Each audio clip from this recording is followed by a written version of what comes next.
Oh, I am way too far down. There we go. Hello, everyone. How are we all doing today? Happy New Year's Eve. Happy New Year's Eve. Hello. Quirt, Dylan, Murple. Hello, how are we all doing? How are things? Been a little minute since we've done a stream.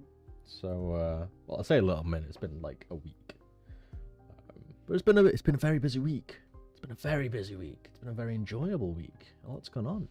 A lot's gone on. I want to jump in just before the new year, get things rolling. Kick off the new year with a bit of game dev, bit of learning. Dylan, I'm Trace on Discord. Hello, hello, hello. We'll try and figure out what that issue is. In just a minute, we'll have a quick look.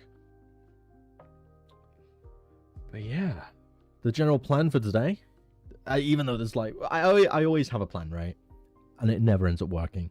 I always plan to get all sorts of stuff done, and then we all just end up talking, having a good old time, and 3 hours later we've got no work done. But today is different. Today is probably different. I'm actually going to be doing a bit of a game dev challenge. Bit of a challenge today. So, over the past couple days, I enrolled in Blackthorn Prod's new course. Well, it's not new, it's a bit of an older course. But I enrolled in his course, his Game Dev Rocket. Because I'm like, I've got a bit of experience making games, you know. I've made a few things, but I realised I've only really made platformers. I've not really delved into much aside from that. And I've never really gone into 3D whatsoever. So I was like, okay, let's invest in a course, get a bit of learning down. And I've learned so much, it's ridiculous. It's ridiculous how much I've learned. It's just those little things. Blackthorn Prod, exactly. But I took part in his challenge, in his game dev thing, and in the last 3 days, I have made a lot of games. So these 3 are games that I had previously.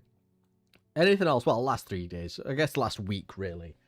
In the last week, I have made 1, 2, 3, 4, 5, 6, 7, and this is the 8th game. 8 games in 8 days, essentially. And they're like loosely games, like they're very much like game jam kind of things. Very small scale, which is good, but focus on a very specific thing, which has been really good. Now, obviously, I don't want to go into the games because, you know, that's like I think that's like borderline. I don't know what the best idea is when it comes to actually showing what I can and can't share. I'd need to have a speak to the admins on the course about what I'm able to divulge a little bit.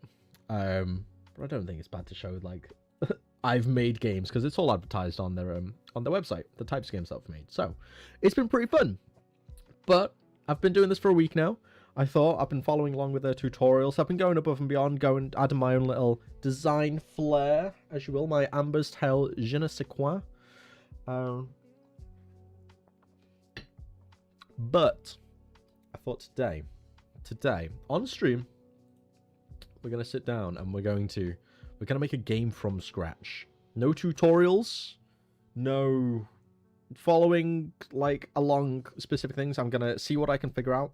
If I need certain bits of maths and stuff, I'm gonna lend a bit of help from ChatGPT.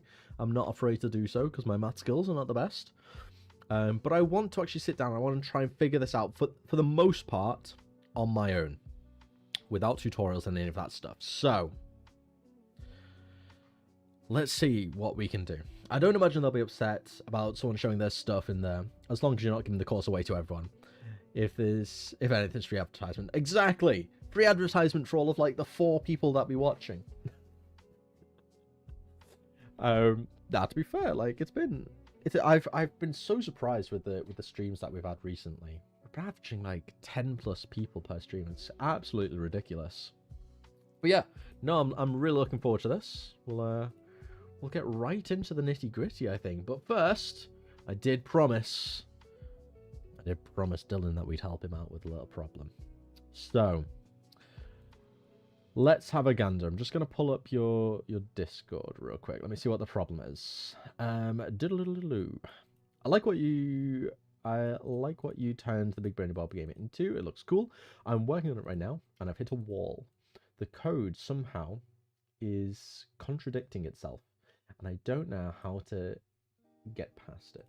The high score code says I use the getInt because it's null. Could you give me a hand fixing it? Okay, let's have a gander. I mean, I'm probably going to need to jump into the call with you so we can go through this together, but we can, I'll jump in briefly. We'll have a quick look and see if we can figure this out together. Do you mind being on the stream, by the way? Is that something you're opposed to, or? Granted, there is like hardly any people here, and you're one of them. But you object to me streaming this? Not at all. Ace, I'll jump in then. Let me just lower the volume down just a little bit. Indie Gamiacs, hello! How are you doing? How are things?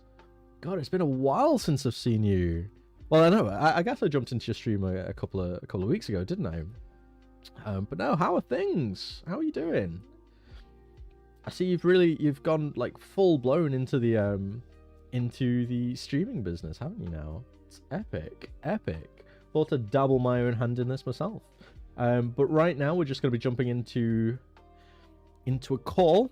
We're going to be seeing, I don't know if I'm going to be able to figure it out, but we'll see. We're going to see if we can figure out a problem that Trace is having here in a little game that they're playing. So, let me just lower, I want to lower down my lo-fi ever so slightly. Let's do that. Can you guys still hear the lo-fi, by the way? Is that alright for you volume-wise? Compared to, I guess, my voice. Because I think my mic's pretty loud. Yeah, I'm just heading out, but I shall lurk. Oh, thank you very much. Appreciate you being here. Truly. No, it's been epic. There's been a lot of changes to Amber's Tale since you last played it as well. So in the next couple of months, I might have to reach out and see if we can get another little playtest session going. Because absolutely, I had an absolute blast last time we did it.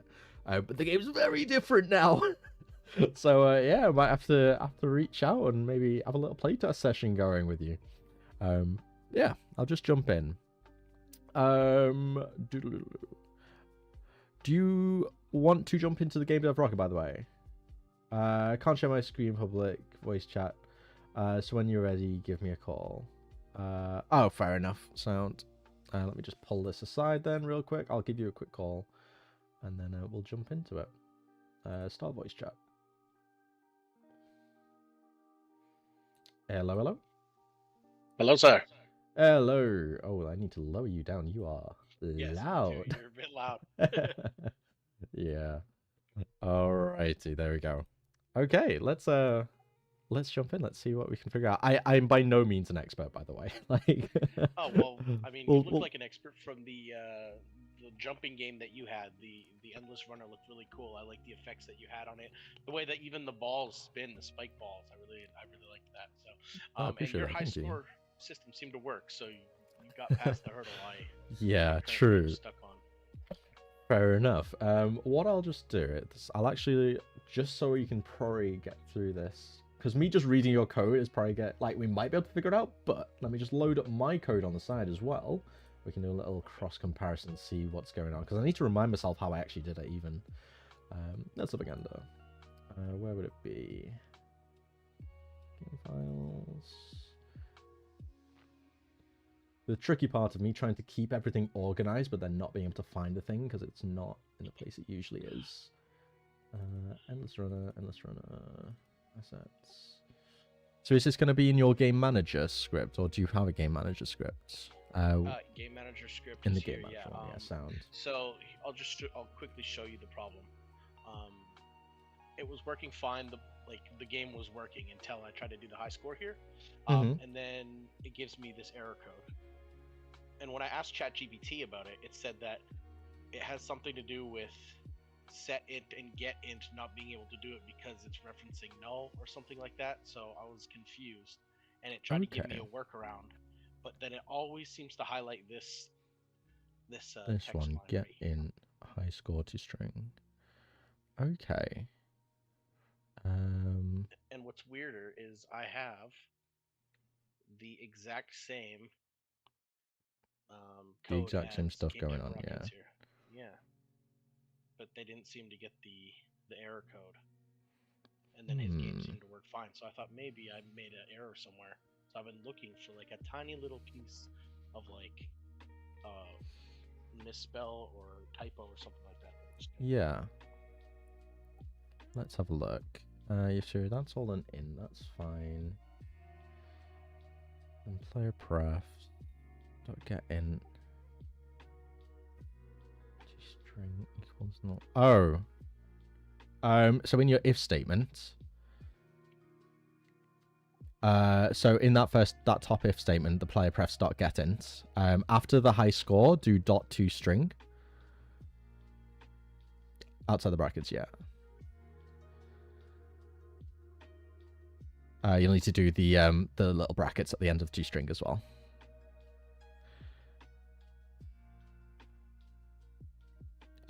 Like open and close them because it's like it's a function. Yeah, there we go. Give that a go. See if that works.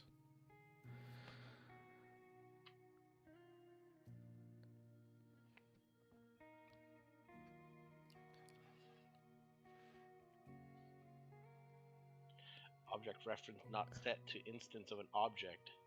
So if you just single click on that, okay. Now if you just close out, go back into Unity real quick, and just hover, click on your game manager for me.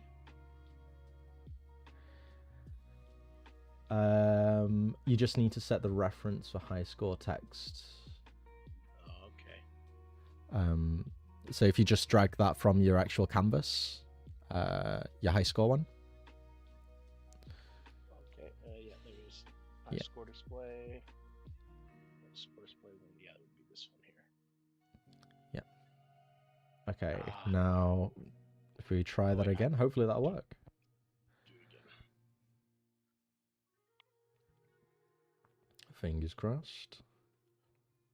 Yeah. We're going.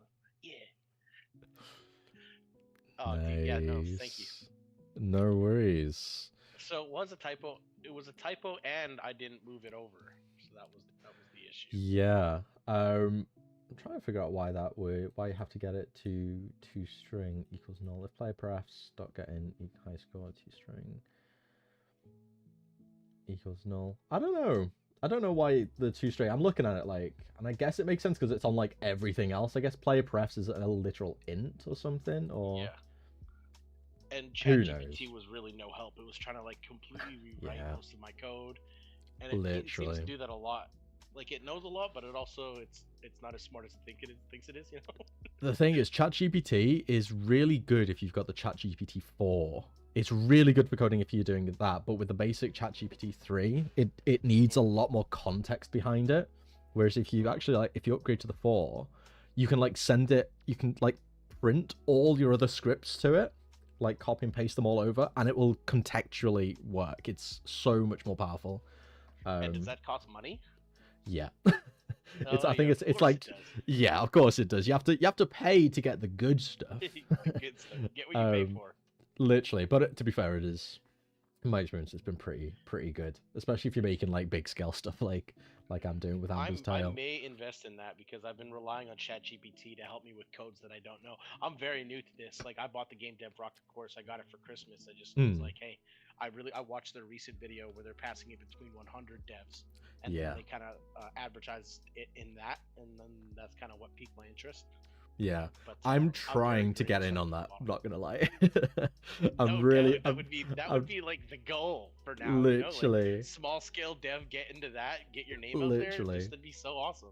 Exactly, and I think with the 100 game dev thing, there's like enough people that like I might have a chance. Like it's like I'm not gonna get into one of those like 5 game devs with Aya or any of those, but like if there's any chance, they've got the Inception on the stream going on. That's hilarious. Just close out of that. But yeah, I'm trying. I feel like they're gonna do another one like this one, the 100. They may or may not have all the devs they need, but I feel like because they're advertising their course, they need and want more devs out there. They could maybe strive for 1,000 game devs, make a game. Literally.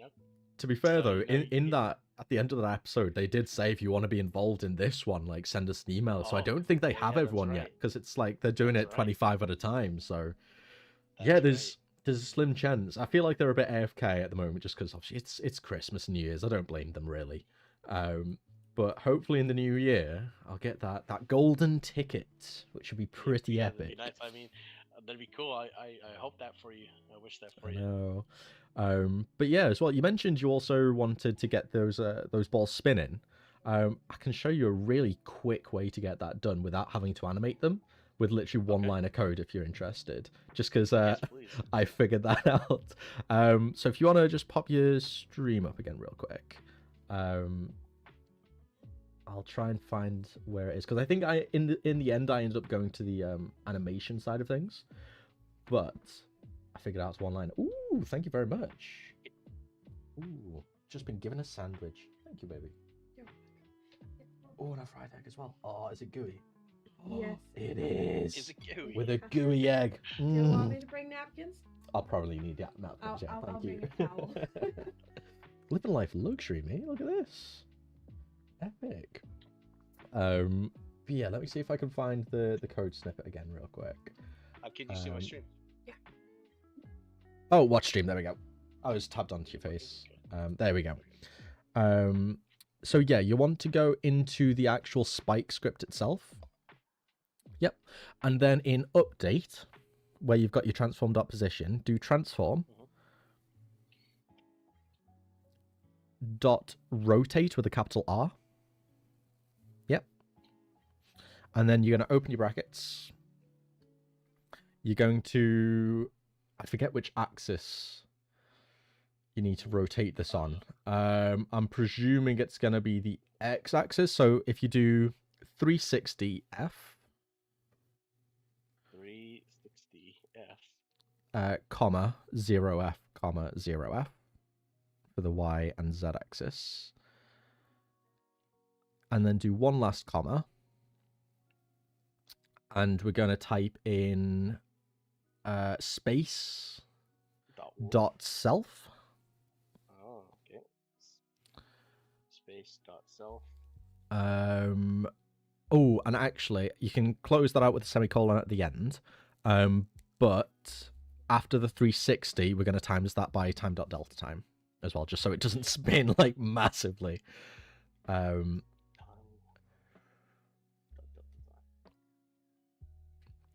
And this, it might spin in the wrong axis, but then you can just move the 360 to the different axis where the different zeros replace it there. But this should, in theory, just start spinning on its own at a reasonable speed.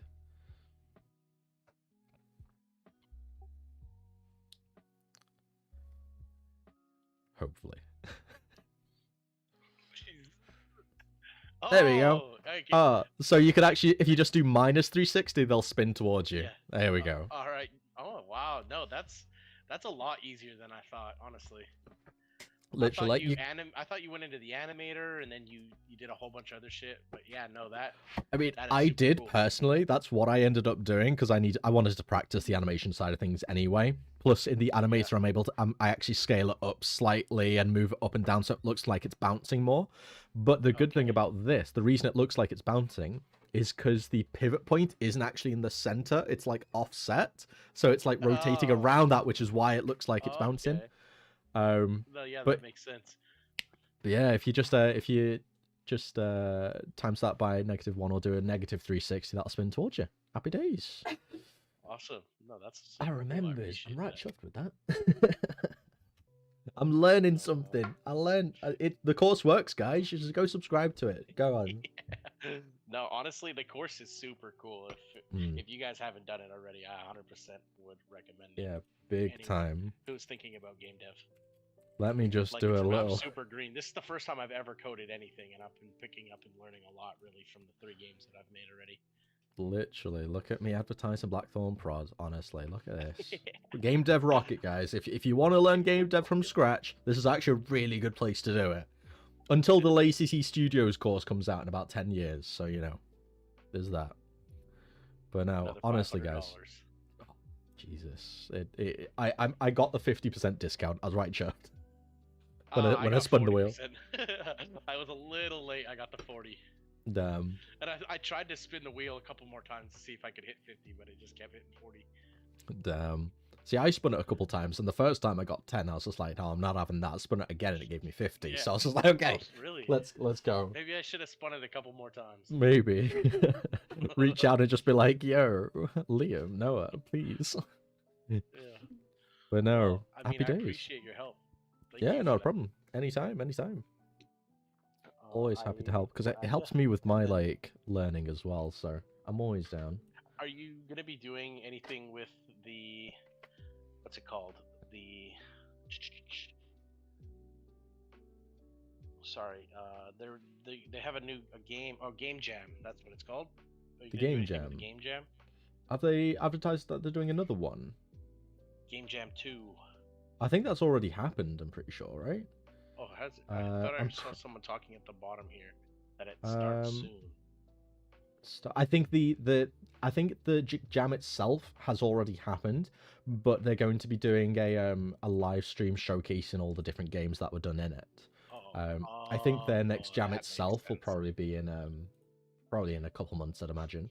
But I'm going to be taking Well, part in some hopefully. jams all next year. I think one of my New Year's resolutions is going to be to do a jam a month, just like once every month. weekend, just a jam a month. You know, bit of toast, bit of jam. Let's have some fun. You Yeah. know? Perfect. But yeah, no, it's been a nice chatting, and Yeah, I yeah, appreciate the help. Thank you, and good luck with everything. no worries. Thank you very much. Appreciate it, and yeah, have a good rest of the day, I guess. See you later. See ya. Awesome. The student has become the master, apparently. No, I'm kidding. That was me remembering like a single line of code and copying it from my own thing. Basically, professional game dev right now, 100%. But no, yeah, that was epic. I always enjoy like speaking to other devs. You know, it's always a good time because we all start somewhere, and it's really inspiring. Like seeing so many people start doing game dev. Like it's something that I'm just a massive advocate for.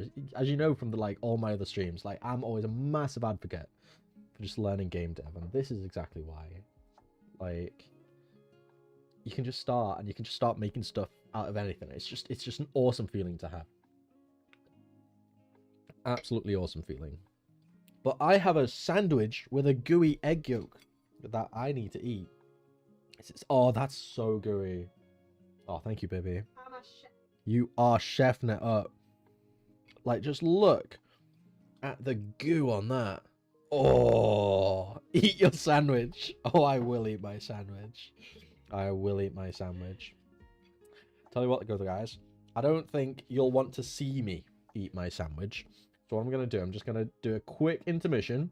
And then when we get back, I'll be cracking on with this new clicker game idea that I've got. So I'll literally be like 2 or 3 minutes. I'll wolf this down, don't you worry.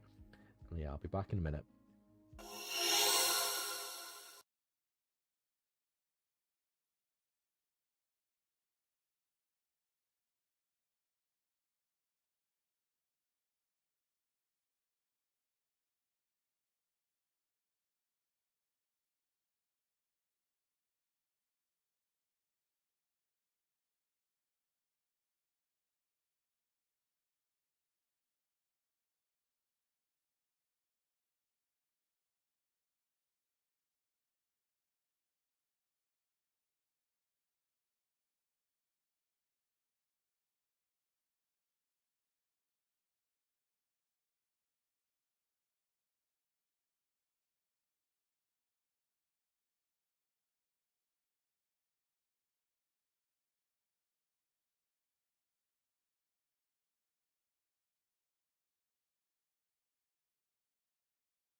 And we're back. I've got a full belly, a fresh glass of juice, and by juice I mean totally not juice, it's just cherry Pepsi. And I think we're ready and raring to go. Ready and raring. And the E21, hello, welcome to the stream. I hope you're having a good day. How are things? But yeah, the plan today is we're going to be making a bit of a clicker game. I've been doing the Blackthorn Prods Game Dev Rocket course, just so I can learn a few bits and bobs, broaden my game dev capabilities ever so slightly, because I've only really made platformers before. And yeah, I've made 8 games in 8 days, so I thought, you know what, let's do a little bit of a challenge here. And let's see if I can take what I've learned and make just a little game, a very small game. It's going to be like Cookie Clicker, but a little bit spicier, just ever so slightly. So I've got myself some assets. This is just from itch.io. I'll get a quick link to them if anyone is interested. itch.io. And I'll stick this into the description. Where would it be? Browse. Game develop. No, I need assets. And then it was Gothic something or other, wasn't it?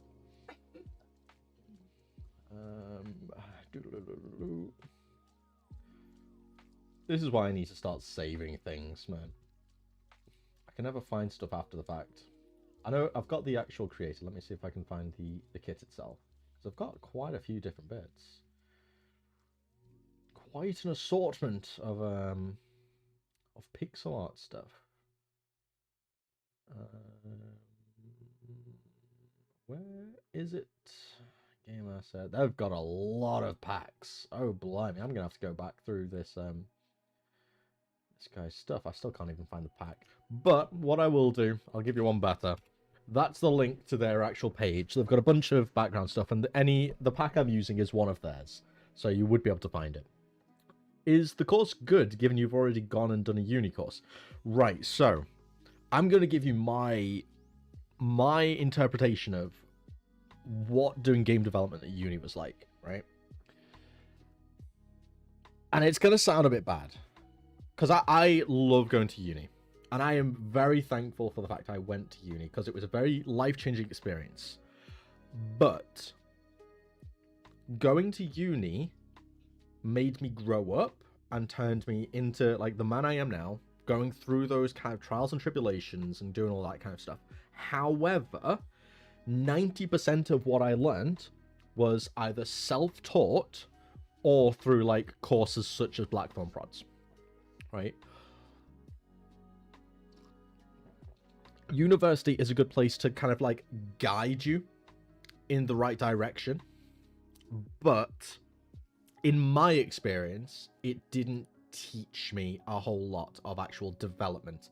A lot of that was very, here's a little snippet of code that you can go and learn, go do, and then basically, here's a challenge, go try and figure that out, and you have to go off and figure it out yourself. I didn't actually learn all that much, but saying that, I did specifically game design and development, which was more focused on the design aspects and being like a producer rather than a developer specifically. So I think it's very nuanced, but given the fact that I've done I did game design and development, which wasn't very code driven, it was a little bit art focused, but not really. It was more focused on making things feel good. I learned a lot in that regard, but because I have never really focused on the programming side of things, and I've not made a vast number of games, especially digital games. I made a lot of tabletop and card games, for example. One of which I can actually show you. I've got it behind me. But I've never been the strongest programmer. Like, I can program well enough, but typically just for 2D games. If you asked me to make anything else, I'd really struggle, which is why I took the course from Blackthorn Prod, because it gives you a more generalist overview. And it's been worth it for me. And if it's been worth it for me as someone who's I'm a reasonably good programmer. Like, I use design patterns, all that kind of stuff. Like, I know more than the average beginner. I still found a lot of value. So I'd say, like, if you're starting out doing game development, I think it would definitely help you. So yeah. Christopher Cat, hello. How are you doing? But yeah, I think it's been very worthwhile. But I've basically just been making a bunch of game jam games, and I've been loving it. But yeah, what I'm going to be doing is making a very basic clicker game. We're going to have something in the middle that you're going to click on. Whenever you click on it, it's going to give you gold, right?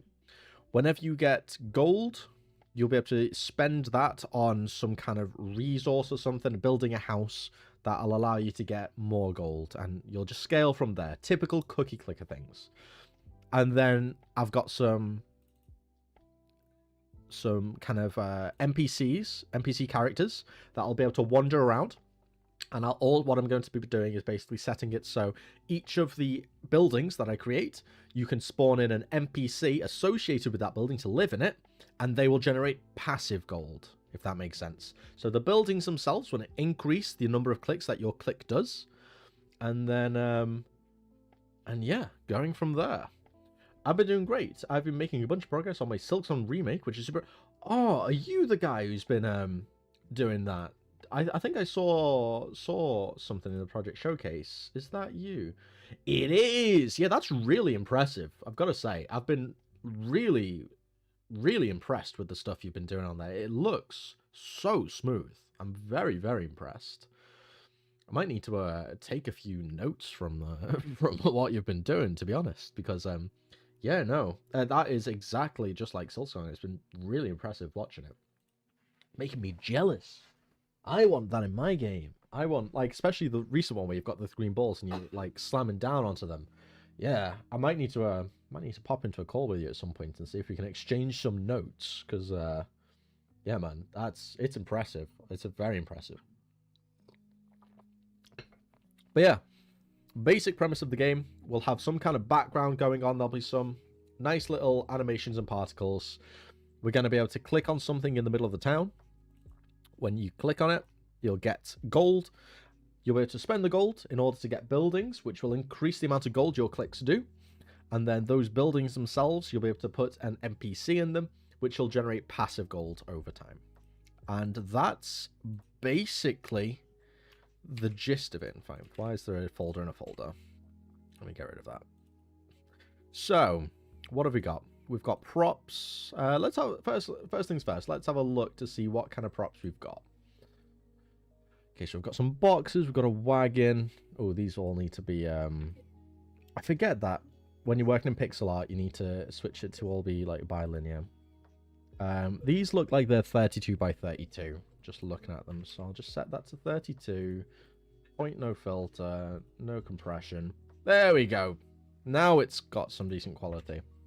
So I could make it so I'm clicking the well or something. Maybe you're foraging for it there, and that can be the main clicker that we do. Oh, why have I done that? Let's delete you. Let's just get everything sliced up just so it's there and ready for us. So we've got all these. So we could have this, and we could basically make it such that you click on the well, and when you click on the well, you'll get a gold or something. And then these are the houses. Pardon me. These are the houses that we've got. Again, we're gonna, because it's pixel art, we go to filter mode, point no filter, and we'll have no compression, because it's especially important on pixel art. You don't want that compression, because you can really see the difference when you do. Like for example, I'll just show you now. Like looking at the images there, and then if we have the normal compression on it, okay, you can't really see much of the difference, but the main one is the point no filter. By default, it's bilinear, and yeah, that's blurry. That's blurry. Which is why we jump up. Ooh, why is this so wide? There we go. Let's change that around.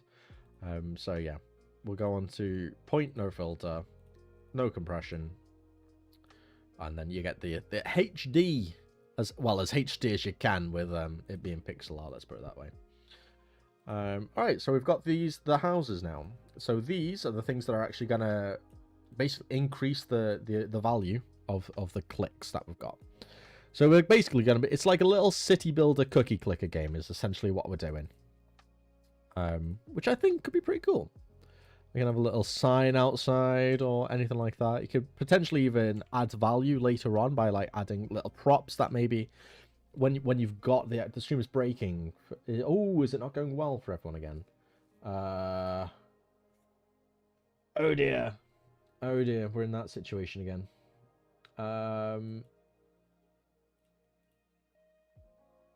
I don't really know what I can do about that, unfortunately, which is really crappy. Let me see if I can just close down a few things and hopefully that will help. If we end that, you have to keep Firefox up because, you know, we're streaming. Is there anything else I could get rid of? I don't think there is. The only other thing I could potentially do to help with this issue is I could use my phone as a hotspot. Shall we give that a go? See if that works.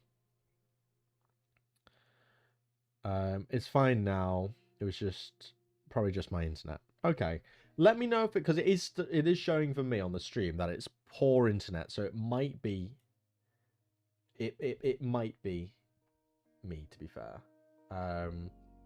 Oh yeah, also looking at it, what kind of latency are we running at? Okay, we are running at the ultra low latency. Okay. I mean, let me know if anything does change, if it does end up messing up again for anyone. Let me know, and I'll see if I can switch over to a hotspot and see if that'll fix things up a little bit.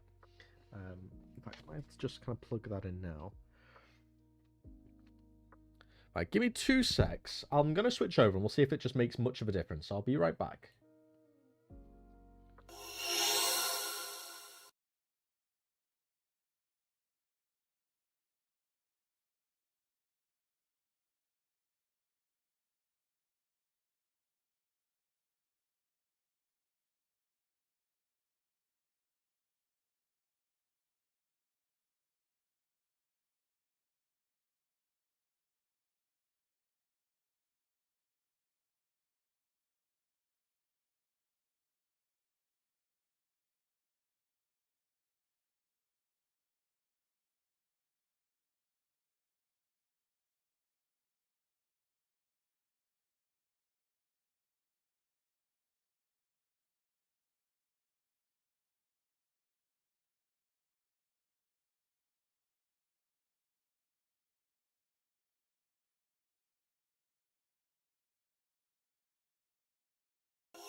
Right, the hotspot is not gonna work. I can tell you that for free.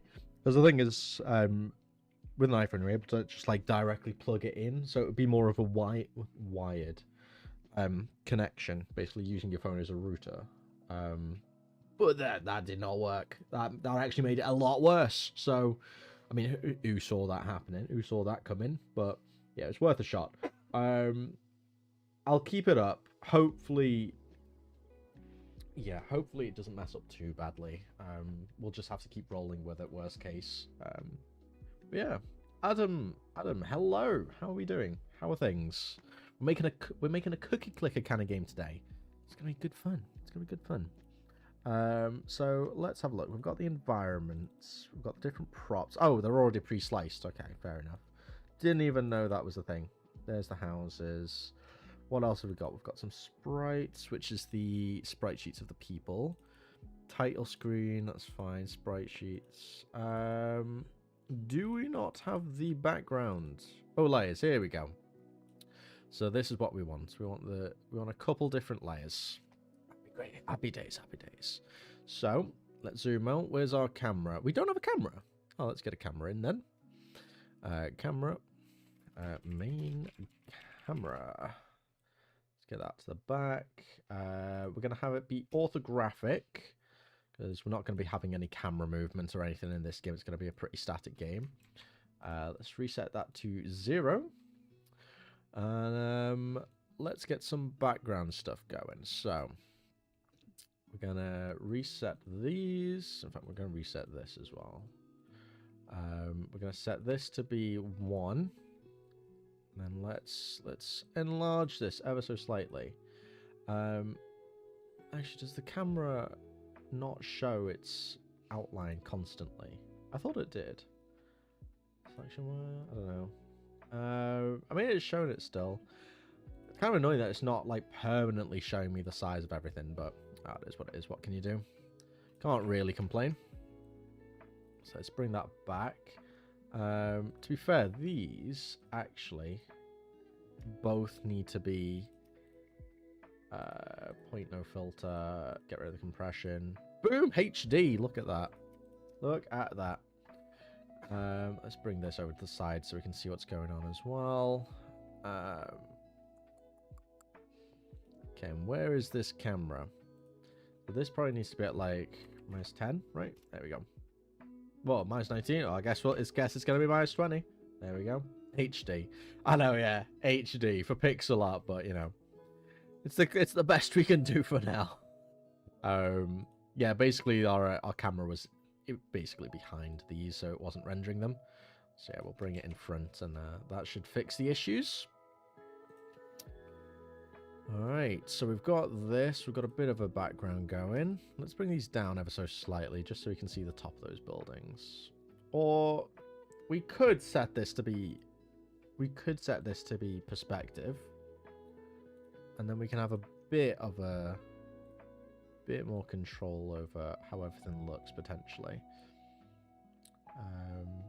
Because we could have some little clouds or something that move in the background even, but I think for the time being, I think this is a good enough little show. I think that works. Alrighty, so what else have we got here? We've got, oh, is this a path? We do have a path. Alright, so what we're going to do, I'm presuming they're 32 by 32, rather than 60. I'm so used to working in 16 by 16 with Amber's Tale, it's crazy. 32 by 32? Maybe not. They're not 16. Are they 64? No, it couldn't be 64 by 64 either. Are these just little like components that they've put together? I'm not 100% sure. Have they literally made it so that you can just slice them like this and like put things together? I feel like that's what they've done here. So like this one, for example, this looks like your old...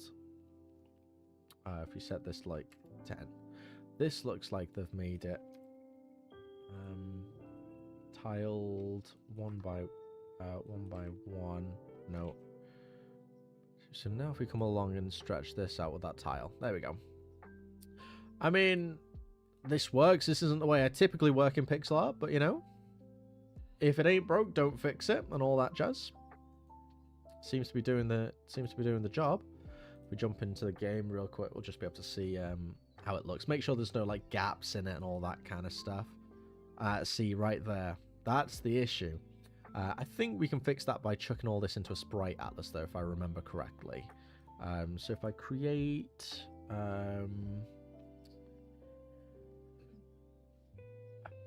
where will it be? 2D sprite atlas. There we go. If I open this up, I can't remember off the top of my head how this works. I know that has to be in point. Let's save this. Are these all point no filter as well? Yeah. If I put that in there, does that work? Pack preview. I think that should work, right? Is that all I need to do? That should get rid of the lines if I've done it correctly. So if we load it up, yeah, and they are gone, so that did work. Nice, happy days. Look at me, I remember things. Like you would hope after making a 2D pixel game, I'd remember a thing or two. All the time spent on Amber's Tale, you would hope, wouldn't you? So what else can we stick down there? I presume it's probably going to have to be this texture, right? So if we drag this in, then we stick that at 10. Well, that's pretty dark. That's a bit lighter than usual, isn't it? Do we not have a darker version? Or something we can basically stick under this? It's not looking like... No. It's all just this colour. I mean, what I can do... If I get rid of that, get rid of that. And then what I'll do is I'll make a little sprite. Nope. not a game object. I click 2D object sprite. Let's make a square. Let's bring that here. Set that to 9, so it's still behind everything. Let's basically make it the size of this, so it's all off camera, and then we can come along and get the color. Nope. Get this color. There we are. That does the job. Oh, I did that all in play mode, so it's not going to stay. Can I copy that? There we go. Happy days. So if I go into play mode, hopefully this will look like a rational thing. Yeah, that's a ground. You know, that works. Got a bit of that going on. Alrighty. So, what do we want to do from here? Let's get things organized. I always like to keep my hierarchy organized. So we're going to do a little thing here, which is going to be managers. Let's make one for the setup.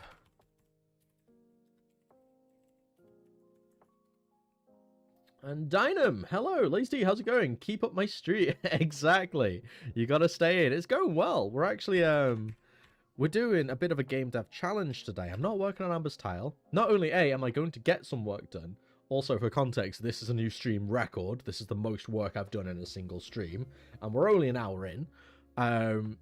But we're gonna do a bit of a challenge. By the end of this stream, I should have a game. So I'm basically making a very basic cookie clicker style game where you'll click on a well to get some gold or something or other.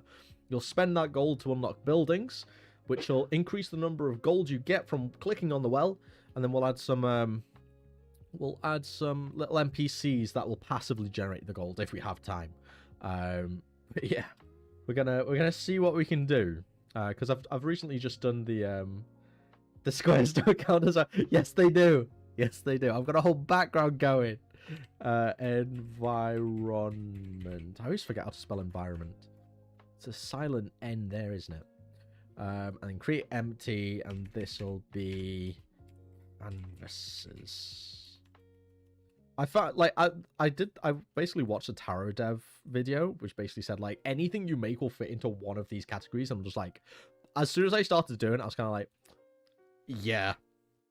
The void. This is basically just void. It's all this going down here. In fact, we compare it in that to this because this is the ground. So that's fine. Houses. Oh yeah, all this stuff we don't need right now because they're all things. So ground goes in. Oh, before we do that, let's just reset all the transforms on these. So the ground goes into environment. As does this, but let's capitalize that. Background. Mid-ground. I mean, this is still technically the background, actually. Background details, I guess. Let's parent that to that and stick that in the background. And let's put it behind just so we've got it for our own self. And then the camera goes in setup. And we're all clean. Happy days. Ah, yes, the classic making a clicker game on screen because everything else is too difficult for just 2 hours. Exactly. But the thing is, I've actually made... I was showing this off earlier because I did the... I've enrolled to the Game Dev Rocket, the Blackthorn Prods course, and I've basically made 8 games in 8 days. Like, all of these are games I've made in the past 8 days, and they're all working games. Like, they're very game jammy, they're very small scale, but I've basically made a game a day. It's been crazy, and I've been loving it. I've learned so much stuff because previously I'd only made platformers and I was very hit and miss when it comes to like how well I executed things. But yeah, that's actually, I know, it's been so fun and it's making me really want to just like, Amber's Tale is always going to be my baby, right? I'm going to be working on that constantly, but I really want to be more of a generalist as well. So I think I'm genuinely going to start doing one of my New Year's resolutions that we're going to be starting tomorrow is going to be doing a game jam every month. That's what I want to do. And I'm even tempted to start hosting my own kind of Pass the Game challenge or something to put on YouTube. because I think with what I'm doing as well, I'm always going to be doing the devlogs and stuff. I'll always be doing these live streams. But a good way to get that kind of like a bit more kind of reach and collaboration with different developers as well, both big and small, because I've really enjoyed one of the biggest things of starting this course and making all these games has been the collaboration, be able to speak to other devs, and it's been awesome. But yeah, I think I really want to maybe try doing my own little pass the game challenges and hosting my own little game dev challenges and things like that. So it's been really fun. I've enjoyed it, and I've made some, like, I'm pretty proud of some of these games. Like, let me load up. I'm not going to be able to show you the code or anything like that because I don't know what the limits will be for what I can show off from the course, because it is like a paid course and all that kind of stuff. But I'll show you the end result. I'll show you what I've ended up making, because I'm actually pretty happy for something that's I worked on for like 2 days. I'm pretty happy with it because it's not something I've really touched before. I mean, I'm happy with all of these, but especially this this tower defense one. It's not actually a mobile game, because I tailored the course because I didn't want to use my mobile for this, and for me, like, if I'm going to go into mobile development, I'm not really that interested in it. But if I want to, I can learn that stuff there and then. So I basically adapted this part of the course to basically just still be a PC game. But yeah, I'm curious, how expensive was the course? Well, I got a 50% off code. So I think it was £275. I'd have to double check. I think it was about £275, but you can pay in monthly installments as well. Slightly more expensive, but it was basically a little Christmas present for myself. Start the new year, because I don't really spend much money on myself, to be honest. I hate spending money.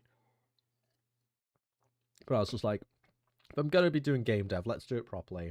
Let's invest in a course. Let's get some good stuff going. I was just like, yeah, I'll bite the bullet.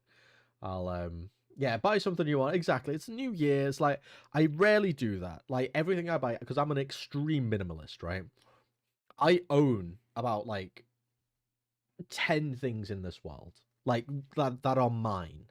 Like, we've got the shared furniture and bits like that, but we, as a collective, my partner and I, we don't own much. We're very minimalistic.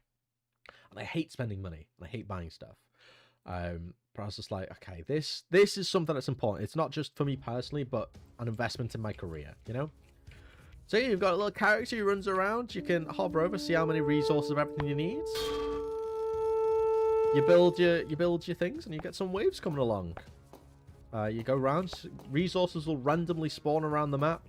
I'm not gonna lie, it's not a very balanced game, but it's fun nevertheless. You get a little at the end. It's good stuff. So what do I need? I've got 3 gold for this. I need 1 more wood, and I can afford this tower, which would be pretty nice. But yeah, we've got a few waves. I only built 6 waves because, like, I could build more if I really wanted to, but I wasn't, like, massively committed to it. Oh, I could actually buy this one if I get a wood. Oh, go on, give me 1 wood. Give me 1 wood. I lost 1 health over there. Oh, 1 wood. Wait, 2. Oh, I need 1 more wood. Oh, give me 1 more. Just 1 more wood, because I definitely need another tower. I definitely need another tower. I'm gonna have to bite the bullet. Oh, just as a wood spawned as well. All right, let's have another one, just so we can survive. We'll come in here. We'll upgrade. You have to stand by your things for them to actually work as well. And this is a slowing tower, so it'll be a little it'll slow down enemies when it hits them. Oh, I can't believe a wood spawn just as that was there. So I need 2 wood and 1 gold. There's 1 of them. Hopefully I get it. Okay, there's a 2 wood, so I just need 1 gold to spawn now, and I can get the last tower to show you that as well. And this is the cool tower. This is like a laser beam one. It looks pretty sick. Oh, he's getting away. I might actually lose at my own game now. That's unfortunate. Oh, I've actually lost. I got too greedy. I got too greedy. All right, let's get this started off correctly. Build this, and let's not try and greed for this tower, because this is an end game kind of thing. Looks like it. I did make it a bit tricky. I'm not gonna lie. So, because the thing is, right, it's very imbalanced in the fact that the resources spawn randomly. So in that game, I just didn't get wood when I needed it. I didn't get gold. If I were to expand on this, you know, I'd do something about that. I'd basically make a little shop or something so you can convert two stone to 1 gold or something like that. So you can kind of balance it in that regards. Looks like balloons, exactly. That's exactly what it is. Let's build this up as well. The thing is, if you get one of these towers, you basically would anyway. It's a very strong tower. But let's graph some smaller ones early, just so we've got that there. And now we can save up for this one, because I think this is probably going to be enough, at least at the beginning, to help us. But you can see it slows down this blue one slows them down. Some groovy little particle effects. It's all fun and games. Happy days. I think some combination with resource spawning towers would be cool. Yeah, exactly. Like in the mountains here, maybe having a little having a farm or something like that. Having a quarry, and you can go there, and the longer you stand at that quarry, it'll spawn your things, and then you have to go to the gold station. Maybe there's a merchant that crosses off, and if you get him, then it'll do that. And then in the forest, you can stand in the forest section, and you can chop wood, and you'll get it over time. Make it a bit more intentional what you actually want. I think this wave shows off a different type of enemy that we've got as well. So we've got the big ones, and if it spawn, okay, it didn't spawn. So there's a 50-50% chance for 2 different enemies to spawn here, and it spawned only 1. It'd be a completely different game. Yeah, exactly. But the thing is, with the game that I'm making here, it's just like, it's a proof of concept. The very small scale, but it also helps you with that kind of design. Well, what would I change differently? Like, if I were to write up a design doc, what things would be different next time? And I think that's the fun part, right? Because I love design. I love thinking about what could be. Okay, this one's a tricky one. These things chase me and steal my resources if I don't run away.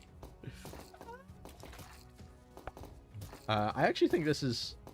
Oh! See, he stole some of my resources. I think that's the game. I think I just won. Happy days. Yeah, it's a very basic game. But yeah, like, they're all very small games, all very small scale games. They make you think about, like, well,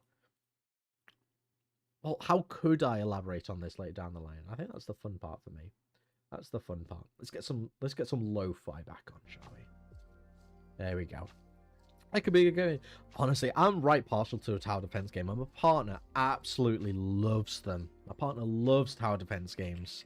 Like, there's one called Isle of Arrows that I introduced her to. And when I say she was obsessed, she was obsessed. It's this one here. I'd highly recommend it. It's a really fun little game to play. But it's kind of like Islanders, but it's a tower defense. You basically place the paths yourself. And you place all the different towers. They all do a few different things, and then you've got some various waves that come along. Really, really fun game. Hi, I'm Dan, and this is my game, Isle of Arrows. It's a very hi Dan. But yeah, very good. It's like a deck builder as well in a way. Like, as you progress through the different levels, you unlock new different things that you can unlock to help you expand your island and stuff. I'd really want to. I think, if I were to ever, like, take a little bit of a break from Amber's Tile, maybe like a couple months, and focus on making a different kind of game, it would be a game in that kind of aesthetic. Or Islanders. Which is by...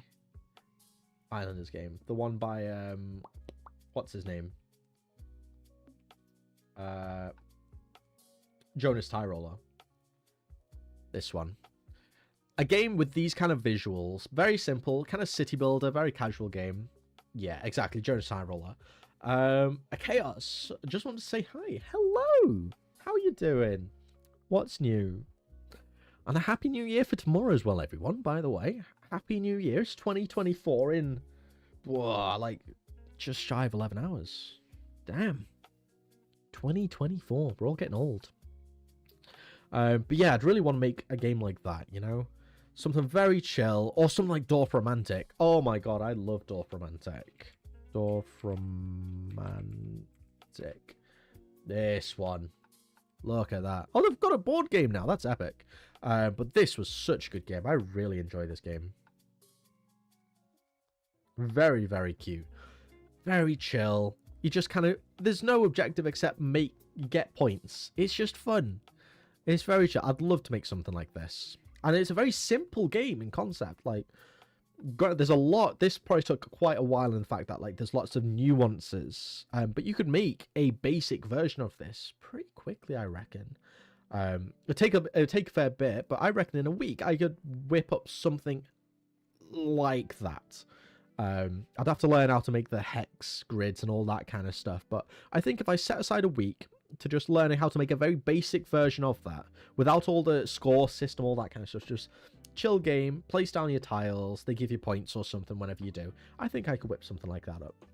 So if I set aside like 3 months, I think it'd be pretty cool to maybe like make a little project like that. And especially something I could maybe get on Steam and maybe sell a little bit earlier, get a bit of income, just anything small to help support the development of Amber's Tale, because Amber's Tale says it's a big scale project, which is one thing that like it worries me a lot because I did jump into it a bit quick. It's a very large scale project. It's going to be something that I'm going to be working on for a couple of years, and if I'm going to be bootstrapping it, then it's going to take a while because I can't do it full time. Happy New Year to you too. Not much, just trying to learn how to use Godot. Ooh, fun stuff.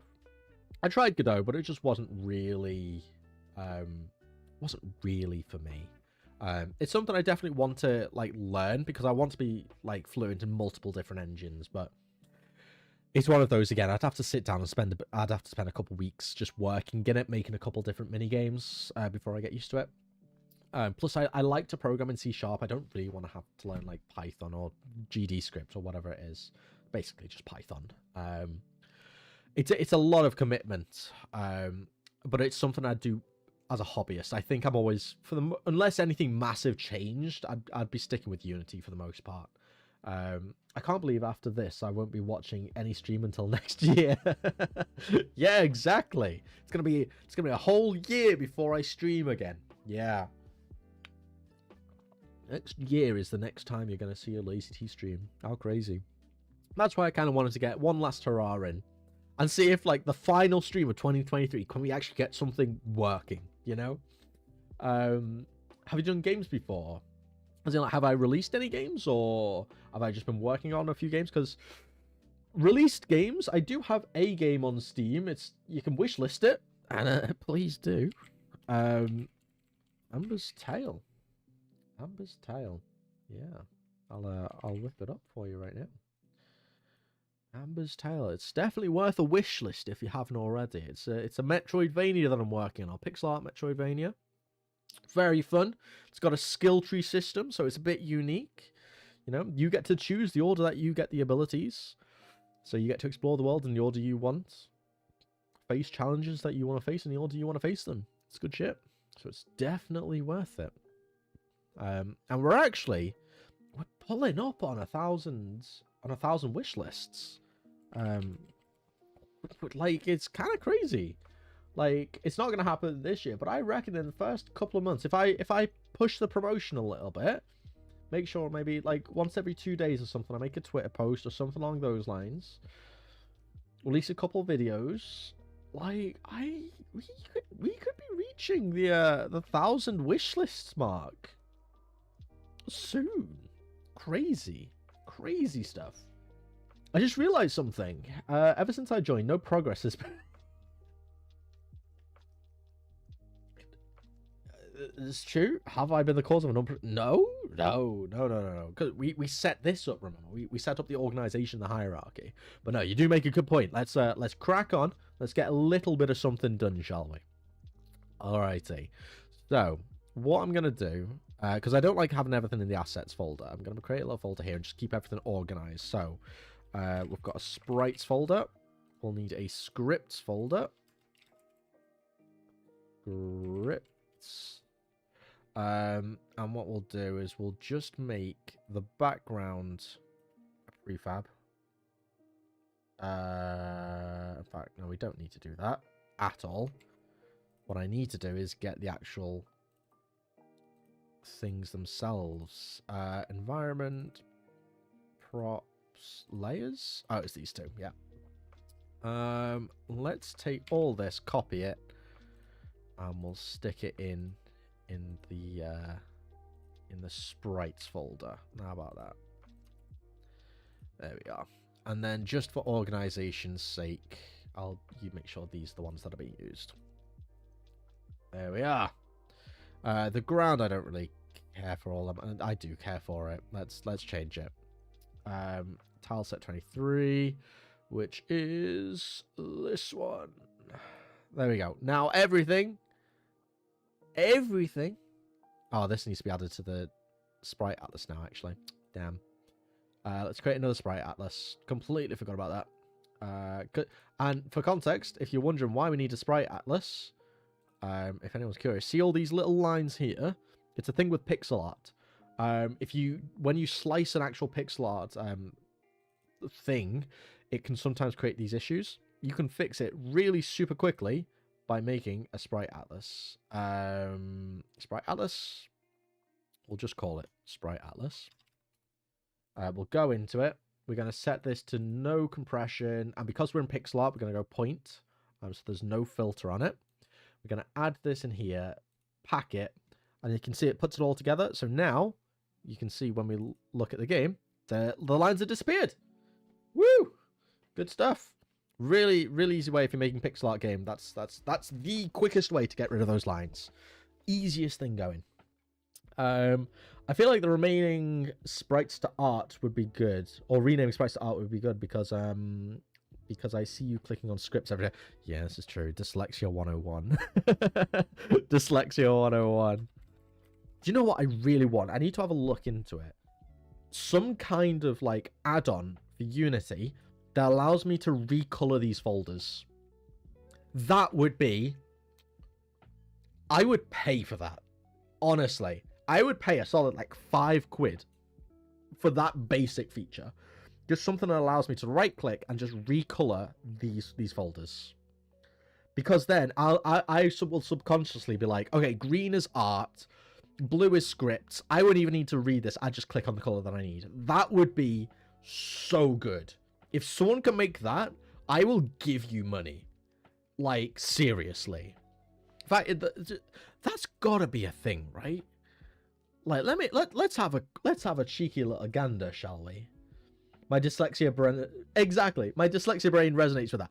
Exactly. My dyslexia brain resonates with that. Dynam's dyslexia brain resonates... Dyslexias... As dyslexics, let's rise up and let's make that. I wish I knew how to make something like that. Could ChatGPT make it for me? That'd be awesome. Asset folder. Let's see if that anything. Oh, it does exist. It does exist. Oh, £15 is a bit steep though. I was happy to pay a £5. I don't really want the images. I just want like flat colors. Is there anything else? Let's have a look. So that's project view. Let's see. Oh, we've got some different options. We do have some different options. What are these? So we've got different folders, things like that. Okay, so there are things like this out here. Is there one for like a £5 though? Or anything just a little bit cheaper? Because like £10 just for some cold folders is a bit excessive. Just on my budget, which at the moment, realistically, I'm not going to lie, is £0. Oh, you found something on Reddit. Oh, can you link that? Oh, you put it in the Discord, haven't you? Ah, I closed down Discord. Discord. Let's have a gander. Oh, why is the music stopped?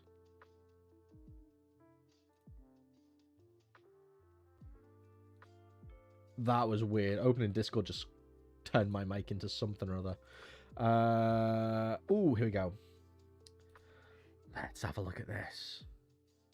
Oh, that's exactly what I want. Exactly this. Just to be able to change the colours. Repository link. Hey there. It's been a while since I took hiatus to focus on some other stuff. Small Unity thing. So does it have instructions as to what I need to do?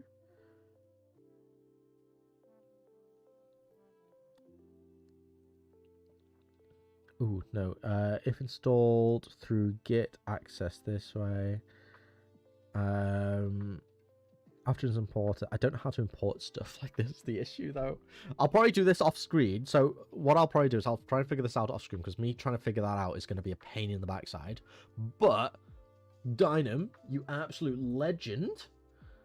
Yes, I don't think I can send links in chat. Oh, fair enough. Am I able to like promote you or something just so you can, or do something? I can add you as a moderator, but I don't think I can do that, can I? Ooh. I need to figure out YouTube stuff, to be honest, when it comes to streams. Get like moderators and that kind of stuff. Not for like any particular reason, just so that like if I do miss something, and so people can put links in chat. Because like for the most part, I don't mind that, but I will figure it out at some point. I'm going to look into this 100%, because that I need that. If you want the link as well, because Diana put it in the Discord. I could be cheeky and just link you the Discord, so you have to join to get the link, but I won't. I'll be nice. There we go. You can follow that. Apparently that. Oh, you're gonna load into the next stream, and that's gonna be on every project I have. That is so good. Because as you say, sprites, all that kind of stuff, it's a massive issue. Especially because I don't actually like having my my thing there. What I like to do is this, and then we set this to one column. Generally speaking, this is the way I run things. Then I just have the game tab there. Bring that down ever so slightly. This is the way I actually have my my thing laid out most of the time. Just so I can access everything pretty easily. But again, because it's just lots of small text, it can be really hard to see. But having those colors there, oh, that'd be so good. So good. So yeah, we'll do that for sure. But we need to do some work, lads. We need to do some work. So Collider, because we're going to later down the line, we're going to have some We're going to have some we are going to have some NPCs wandering around, so we will need a collider at some point, so we can put that there. Okay, so let's think about what we actually need. Me not being dyslexic, not quite understanding the past 10 minutes. Right, do you want me... Let's see if I can show you an example, right? If I know in Unity how I can showcase this. Let's get a Text Mesh Pro out. Let's import this, because I'll need the Text Mesh Pro anyway. I'm going to show you exactly what, for me anyway, being dyslexic is like, right? So if I'm reading something, right? So I'm reading this. So I'm reading this text here. Okay. Set the opacity down just ever so slightly.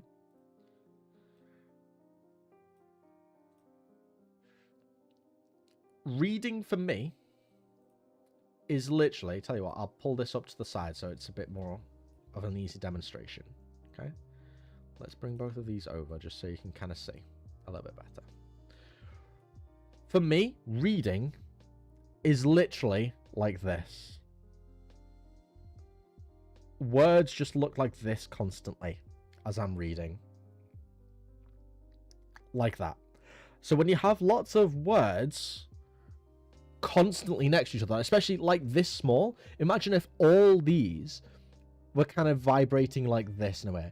Some would overlap with each other. It can be really tricky to distinguish things, especially when certain like words look similar, like scenes and scripts. Like they both start with SC. They're both similarly like length. They're both words that are similar in length. Like with them right next to each other, it can be quite tricky for me to just straight away read which one I'm doing, and I'll misclick on them constantly because I'm literally seeing everything like this constantly.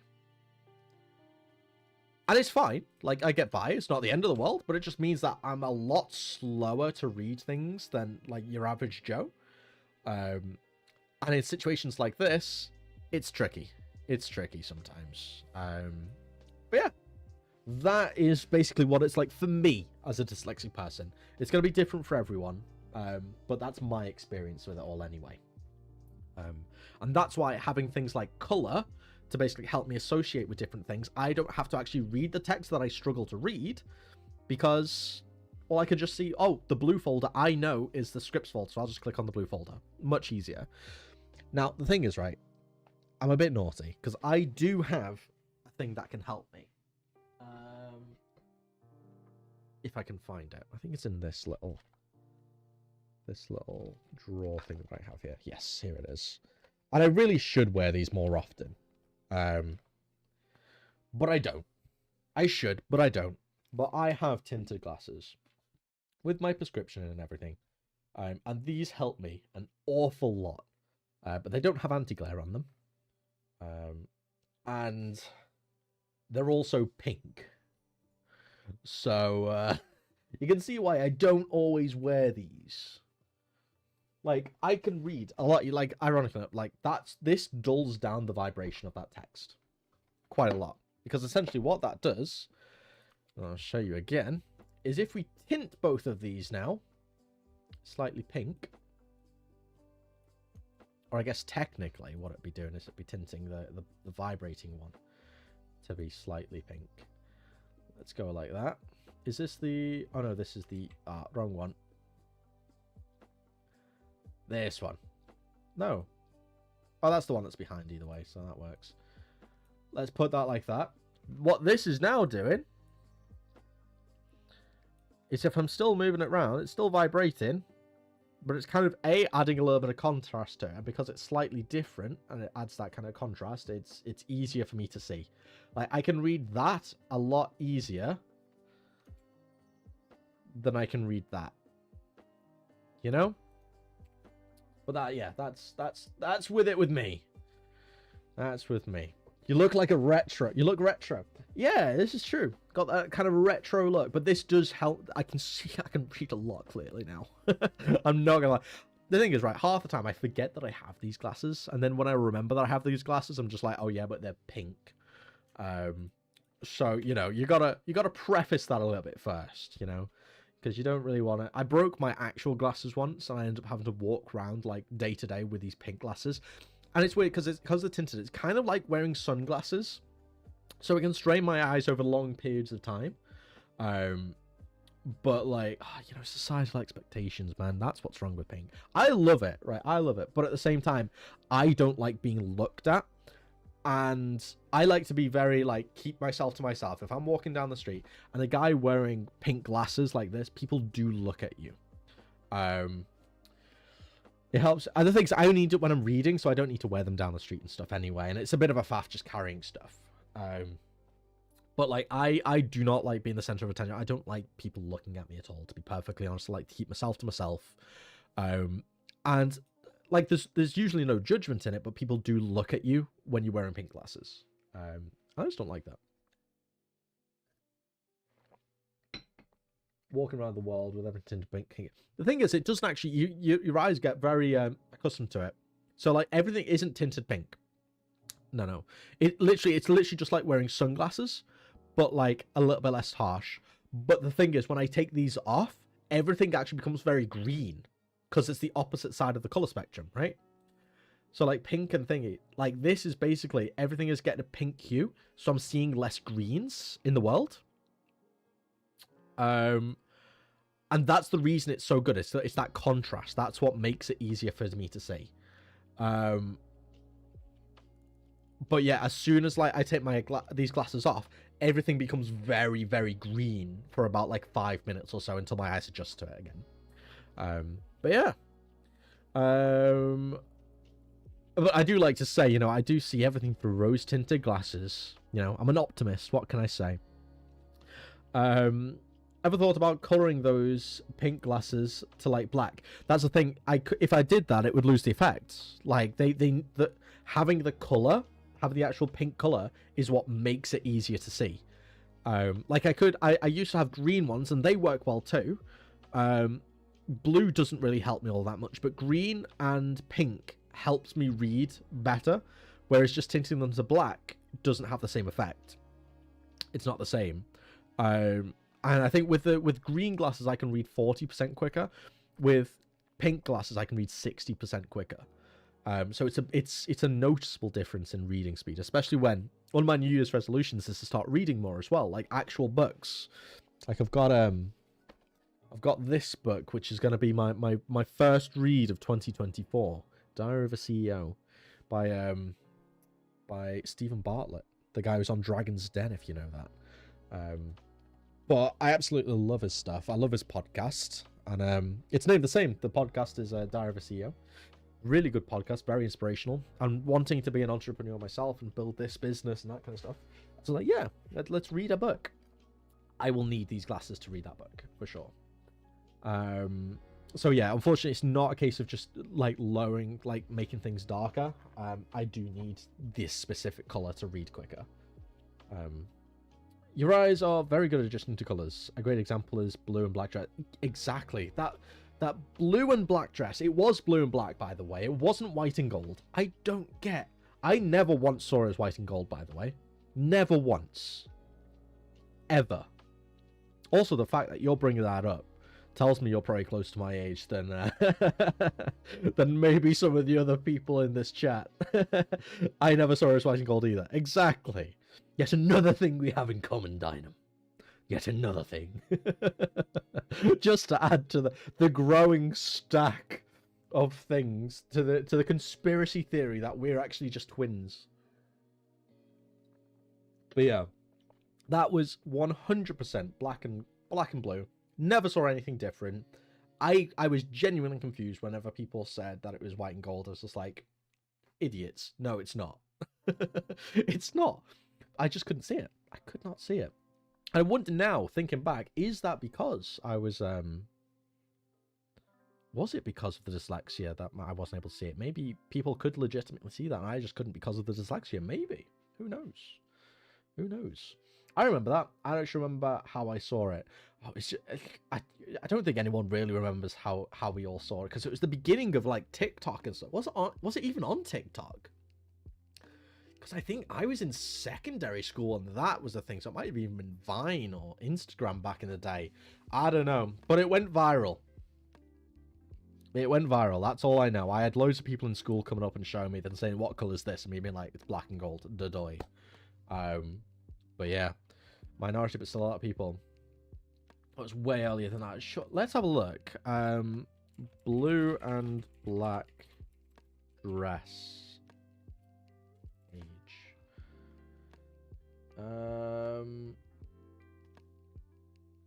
Oh yeah, for context, this is what we're talking about. If anyone is curious or don't know. This dress right here. This is the actual image, but it was of the full dress. Some people would see this as it is, of black and blue, but some people would see it as white and gold. I don't know how. I never saw it, but yeah, some people thought it was white and gold. 2015. 9 years ago. Oh, that makes me feel old. That makes me feel old, man. Yeah, I mean, there's a bit of a context here, I guess. Like, when it was in sunlight, I mean, I guess I could see that as white and gold, but like, you can tell because you can tell it's overly exposed. So, you know, I'm like, it's just an overexposed image. It doesn't mean that it is white and gold. Like, I don't know. I never saw it, but it is what it is. Let's get rid of that canvas and the event system as well. Okay, so I need to get some work. I need to do something. So we've got the art here, and asset wise, okay, let's bring this up. We've got the props. That's what we need. These two need to be moved to the art folder. Boom. And probably what I will just do actually is I'll just open another project tab here, just so I can see these things a bit clearer. Down in this one, 2 column, make these a bit bigger. So this is the one I used to like kind of dragging stuff over, but this one is good for kind of like seeing stuff. All right, what do we want to generate gold? It's gonna be really stupid. We could have a cart. Oh, need to go into game view. Let's go down here. We need to click something to get gold. Do we want it to be a a well, or do we want it to be a wagon? What are we thinking? What is going to generate us some gold? 15 like that. There we go. That almost looks 3D when you kind of set it like that. That's pretty cool. That looks pretty cool. That'll have to be 15 like that so we get the overlap ever so slightly. What are we thinking? I've seen so many videos explaining it, but I honestly can't remember. Yeah, blue and red it is. New for sure. True. Well, I'm colorblind. I actually know a few people that are colorblind. Speaking of, earlier I mentioned that I have made a couple games before. And one of them was a card game. One of the things I focused on was, while making this card game, was accessibility for colorblindness, because one of the people, or the other person that I made the game with, my friend at the time, is colorblind himself. So, we made this little card game. And it's something I probably will develop further in the future. But we called it Cryptic Creatures. And we basically took monsters from various mythos, and we basically said, you know what, we're going to make a strategy card game where you build different monsters and fight against each other. So we had these like different little cards going on. So you had head, body, and like leg components. So we've got mythos from fantasy. So we've got gnomes, elves, that kind of stuff. We had some from the Nordic mythos. So like you've got your Hydra. Oh, sorry, that was the Greek mythos. So you had like Hydra and that kind of stuff. We had Norse. So we had Ratasaka, and those kind of things. And it was pretty cool. Like the Hydra. I need to tip this all out. I'm actually I'm really happy with how the game actually turned out. And we had different points and things. So it looks like I don't actually have as many cards as I thought. Oh well. Are these all runes? These are all runes. Let's see if I can find it. It might be underneath this. So we've got like the old playtest cards and everything. There we go. Yeah, there they are. Yeah, so we actually started off with like little cards like this when we were in the playtesting sessions. In the playtesting phase, we were doing different bits, and then we got some proper art made for it. It's pretty sick. Pretty sick. I like absolutely loved this. Absolutely loved this. And it's a game that I'll probably lean into again at some point and properly do up, because it was a really fun experience making it. Just getting all the different cards, because there's a lot of cards that went into it, I'm not gonna lie. Where are we? Flip all these over. There we go. So we've got like the likes of Medusa and things like that. Medusa head. Oh, it would be this way, wouldn't it, instead? And yeah, so the aim of the game is you'd basically take one leg, one head, and one body component, and they all lined up. Like all the graphics lined up, so you'd make a weird, wonderful monster out of it all at the end. Like trying to find a leg component here. I can't find one anywhere. Ooh, and we've got like a Penangolin and things like that. So there's some weird and wonderful monsters out there. Here we go.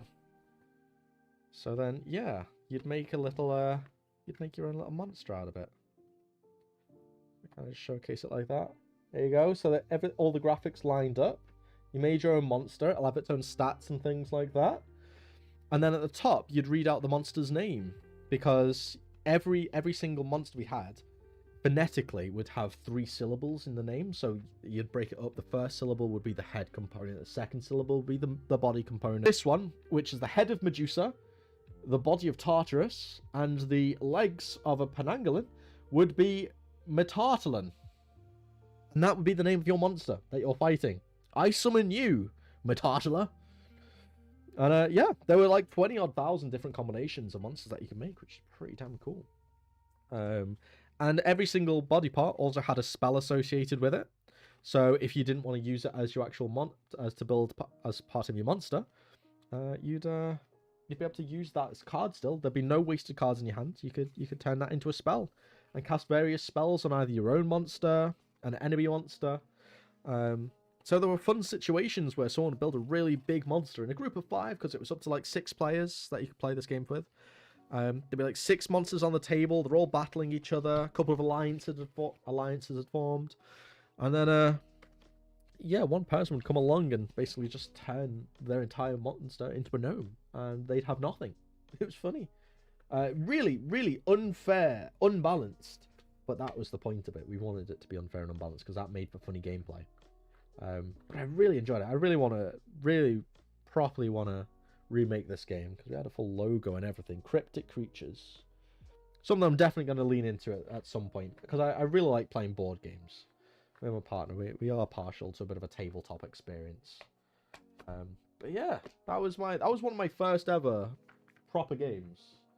Really, really happy with how it came out. Really, really happy with how it came out. But it was fun. Very, very fun. So yeah.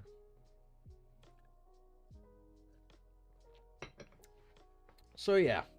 Back to the clicker game. What are we going to do? What are we going to click on? I think we should click on this potentially. The cart. I don't know. It makes sense. Just with the limited assets we've got. We'll click on the cart and that's what will give us money. How about that? What I am going to do real quick though is I'm going to add a little sprite square. There we go. We're going to set this to 5. So it's behind all of this. Perfect. I'm going to make a little fog effect just so we can distinguish the foreground and background just a little bit better. So come along, we'll just lower the opacity a bit like that. And because it's kind of orangey kind of colors, we'll add a bit of an orange or a purple hue onto it as well. There we go. So we can just distinguish the foreground and background assets ever so slightly easier. There we go. That looks all right. The car definitely makes more sense with it being gold. Yeah, like none of these, neither of these make sense, right? Why are we clicking a cart of hay to get gold to build a house? You know, I mean, I could make it such that we're like buying stone or something. So I could have like a stack of resources. This could be a resource crate or something. So we can make this like layer. This will have to be layer like 9. So we've just got some crates there. We've got a thing and like a barrel, for example. Let's set that to 9 as well. So maybe we're just getting resources. Let's say that instead. What layer did I put this on? That's on layer 10. Okay, so both of these need to be on a higher layer than 10. Let's put that on 11 then. 11. That'll work. Like so. So we can bring that forward. In fact, let's make this 16 so it's in front of the cart as well. There we are. Yeah, so we can basically it's just resources. So maybe it's stone or something along those lines. Yeah, let's go over that. I guess it would look cool if a card would move, if the cart would move when you click it randomly left or right. I mean, what I can do is, I will make a little animation of sorts, so every time you click it, it'll do a little stretch or squash. It'll do a little squash like that. A little animation. So actually, let's make a quick game object. Let's call this, in fact, we'll reset it as well. Reset. We'll bring it down here so it's in line with everything. And we're going to call this clicker. And then we'll just parent each. We'll make these childs. Well, we'll make these children. There we go. We can move the whole thing then. Happy days. Probably would be cool to get like some kind of outline as well, I guess. But we'll worry about that. Like, that's all quality of life shit. We don't need to worry about that until later on down the line. I like board games, but I've always felt video games are superior. Just progression of technology, I guess. Yeah, I mean, the thing is, right, I love both, but a board game always has a certain, well, it depends, right? For me personally, there's nothing that can beat that experience of literally sitting with like a group of friends physically, all sat with a cup of tea or a drink, if that's what you're partial to. And you've got a physical game and you're all actually engaging. You're talking. It's a bit more communal rather than being sat in front of a screen talking through Discord or something. I love both. And I do, and I play games online with my friends all the time. But the experience of actually sitting with the lads or your friends in person and literally seeing the reactions live, it's a different experience altogether. It's literally like comparing apples and oranges. They're both games, but the experiences you have are very, very different. And I really like a communal feeling. But it's not something you can do all the time, because obviously you do have to set up those times to go and do this kind of stuff. But yeah, that's something that you can't really beat. And that's where the main difference is for me. But party games exist. Exactly, and it's essentially just the same thing, but you don't need a party. We'll come round and we'll play some D&D, for example. We'll play some Everdell. We'll play some card games. And the thing is, when I talk about board games, I don't mean like just a little card game or something. I'm talking about big boys. Things like this. This is the kind of stuff I'm talking about. This is a class game, by the way, if no one's ever played it. This is a city builder. This right here. You've got little critters. So you've got little animals that would live in the forest. You build their houses. You let them live in there. You build your city, and then each of the different things give you points. And at the end, you go through the different seasons and you count up your different points. And whoever got the most points wins. Really simple concept, but it's an absolutely stunning game. Like, let me show you what the board looks like, because it's big. It's 3-dimensional. Like, you literally pull it out, and it's like this. And you've got... It's just a beautiful game. And it's really cute. You really involve yourself in the fantasy. Great, great game. Highly recommend it. And I'm undefeated playing that, by the way. I have won every single time.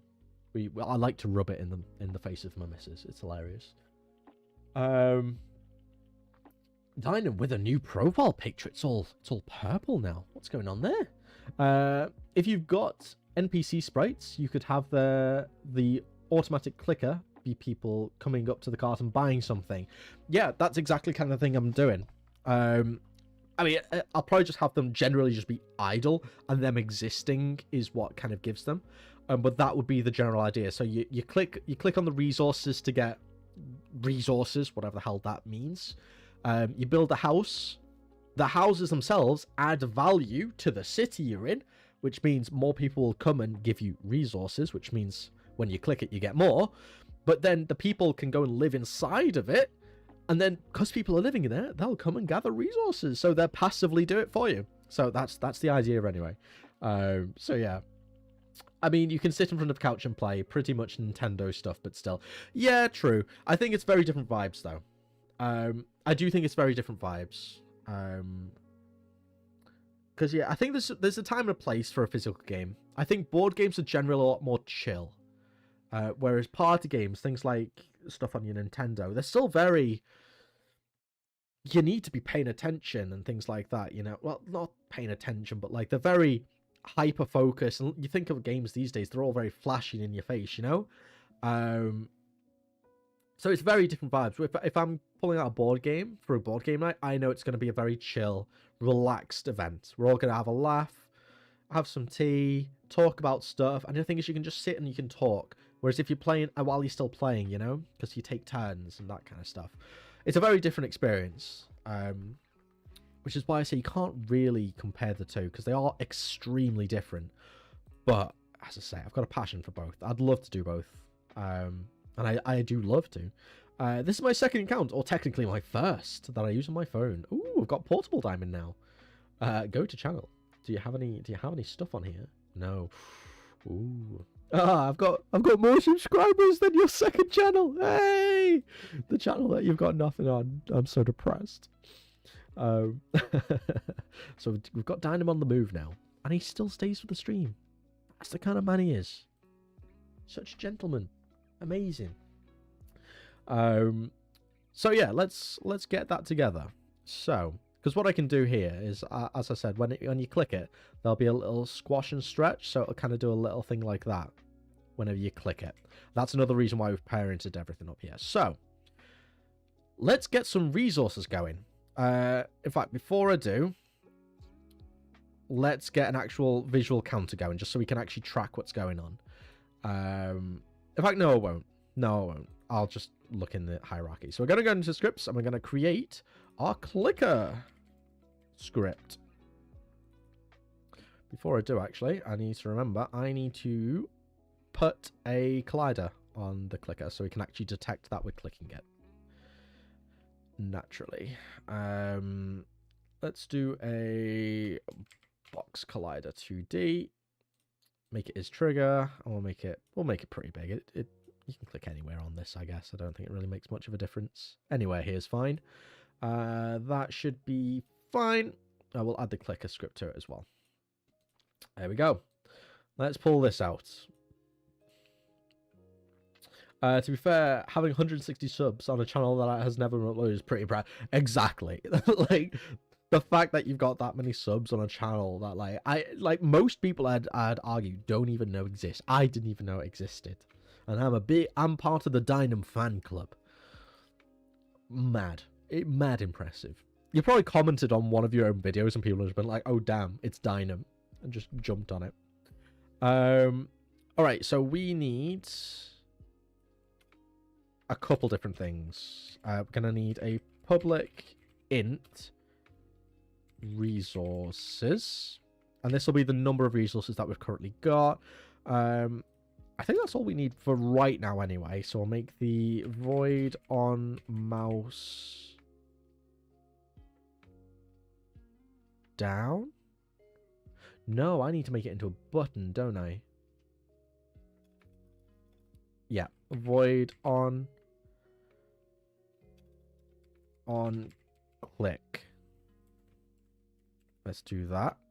This needs to be public actually, because we're going to be turning this into a button. This whole thing is going to become a button. So we need to add the button component. Button. There we go.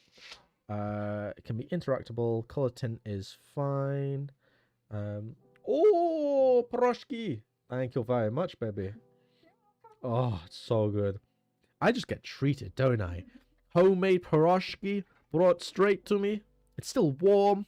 Look at that filling as well. Oh, so good.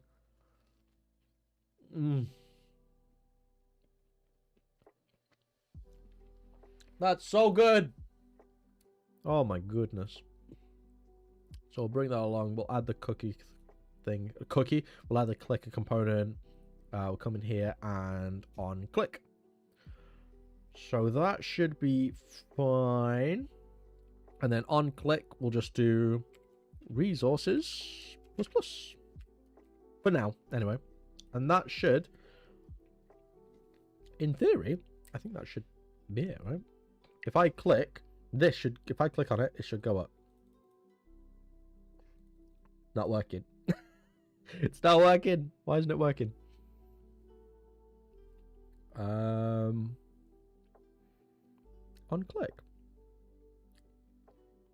Why isn't that a thing? You must have a graphic in order to do color transition. Okay, none. Why isn't that working? Need to attach a graphic. Didn't think you did.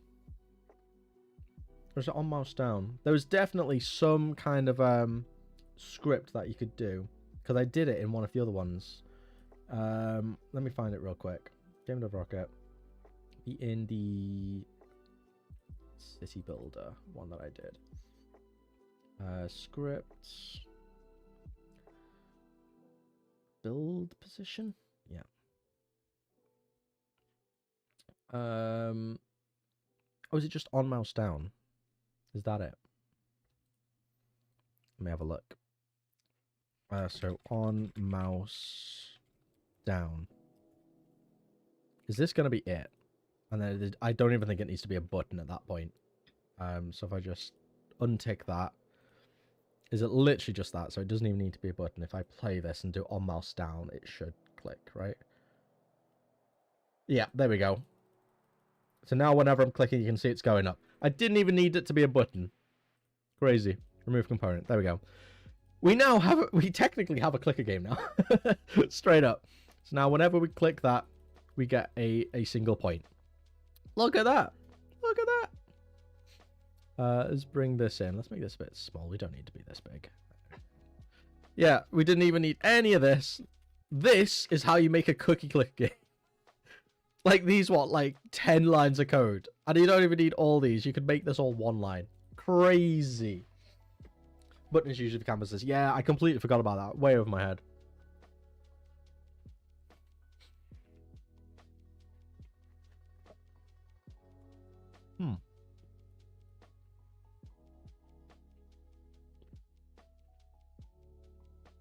Mm-mm.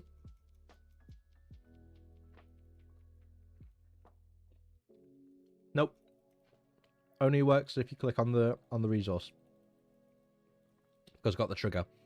Yeah, I completely forgot that the on mouse down thing existed. This basically detects if we're actually clicking within the actual trigger hitbox, which is that size. Happy days. We did it, lads. We actually did. We technically made a game. This counts as a game. This counts as a game. And it doesn't work because code never works on the first try. That is so true. So true. What I'm actually going to do here is I'll make the little animation as well. So, I mean, there's two different ways I could do this. Do you want me to do the animation? I'll let you decide. What would you want to say? Do you want me to do the little animation where when you click it, it grows like this? Do you want me to do this through code or by using the animator system in Unity? What would you like to see? Because I think they're the two main ways I know I could do it. Animator and animation, which I'll just lock down here. Which way would you like to see? Because I think I know of a way that I can do it both ways. I think. What do you want to see? There should be a way for me to do like doing it in chat. I like code, where it jumps to be bigger and lerps down. I would prefer animator just because I've never used that. Oh, we've got one-on-one. Who's gonna be the decider? One for code, one for animator. I could just do it both ways. I could show you both ways if you want, because it'd be good. To be honest, it'll be good practice for me to do it both ways. Just because Dynam got there first, I'm gonna do it through code first, and then I'll do it through the animator. We can just decide which way. One way might work a little bit better. So I'm gonna make a coroutine. So enumerator. I'm gonna call it grow and shrink. There we go. Yield return null. That's fine. In fact, now it'll be wait for seconds. We'll make this a public. Oh my god, I can't type. Public float. Grow and shrink time. Wait for seconds, and that will go in there. So that'll be grow and shrink time. Wait for second. Oh, new. There we go. Okay, so we'll have the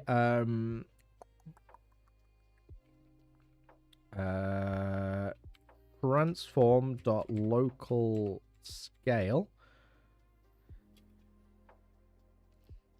equals vector3 1.1.2f 1.2f.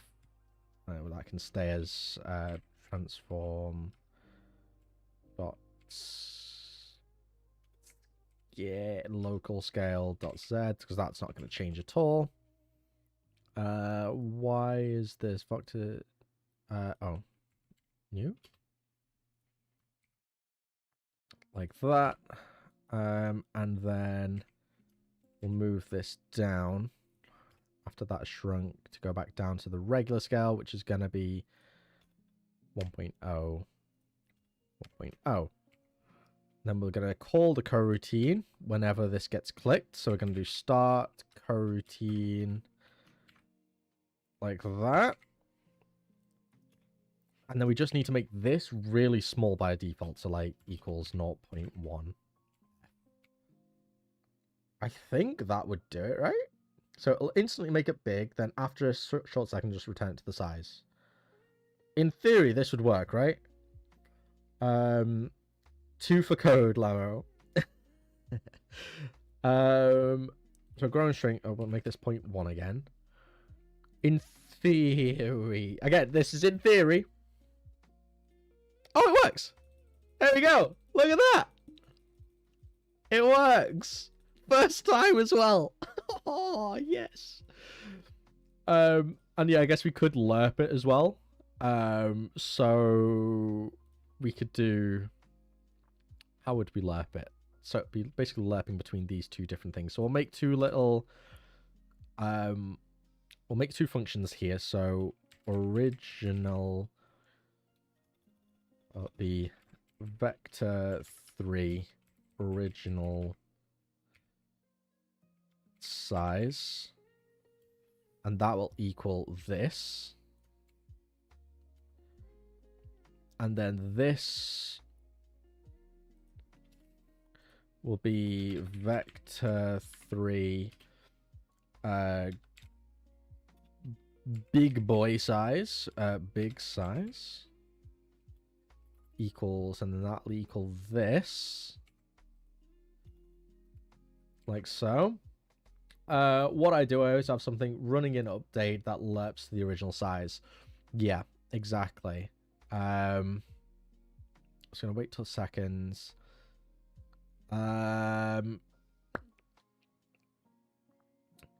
Yeah, so we don't need to have it. Oh, we don't even need the original one anymore then, actually. This doesn't need to be in here, because we're going to be lerping back to that constantly. So we'll just make that a private vector 3 up here.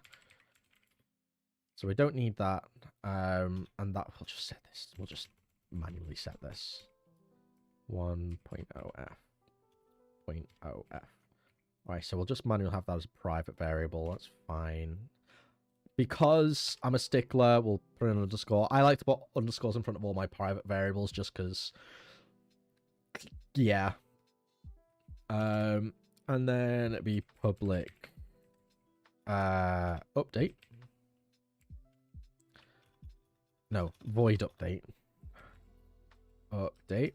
There we go. This is whatever. This, we do need it. Ah! So big size, transform scale equals big size. That's fine.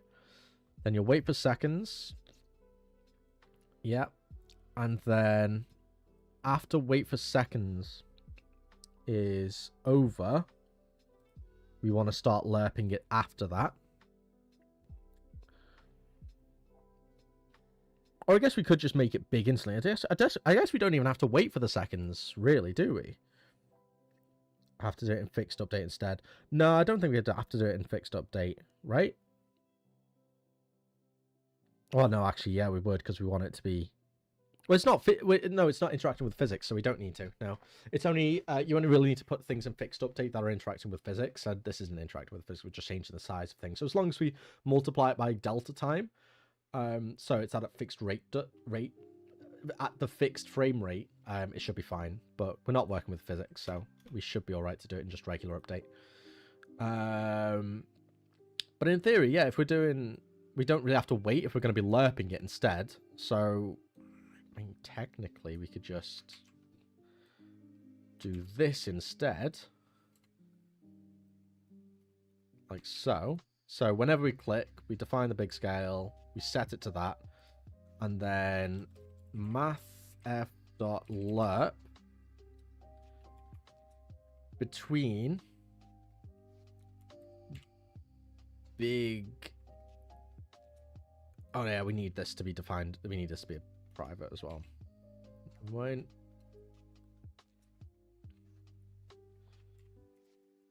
private underscore big size. Again, this will just be 1.0f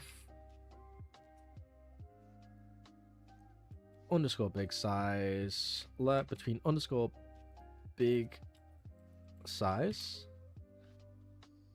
underscore original size over... Well, we can make the grow and shrink time this then. Grow and shrink over that period of time. Right?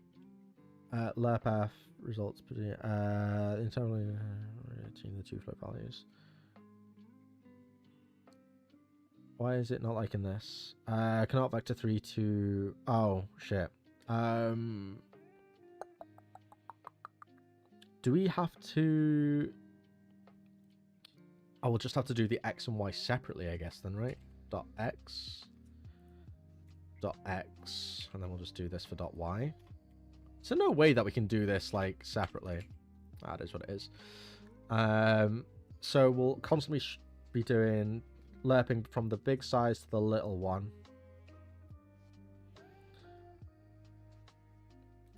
If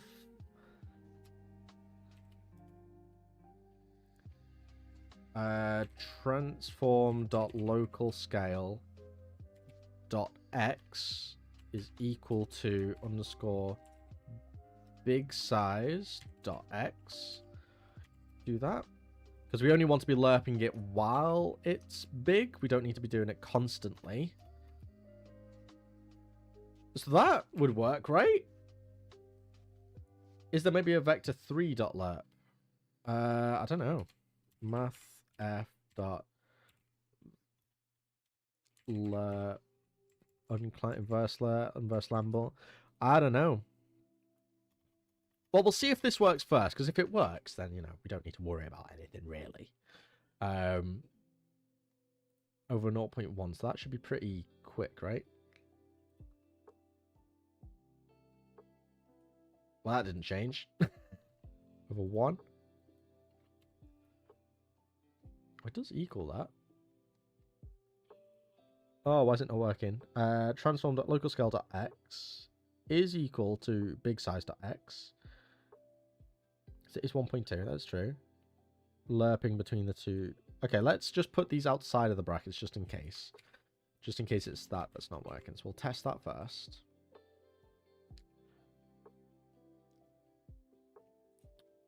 Yeah, true. If current size doesn't equal big size, that's true. It should be that instead. That's not working either. So it's the lerp that's not working. Grow and shrink time. If I set this to like 100, is that going to change it? Or 0.0001. Okay, that's the lerp just straight up ain't working.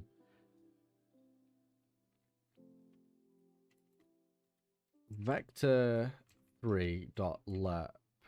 Oh, there is a vector. I didn't even know that was a thing. Never mind. Learning on stream. Beautiful. Look at this. I didn't even know vector3.lerp was a thing.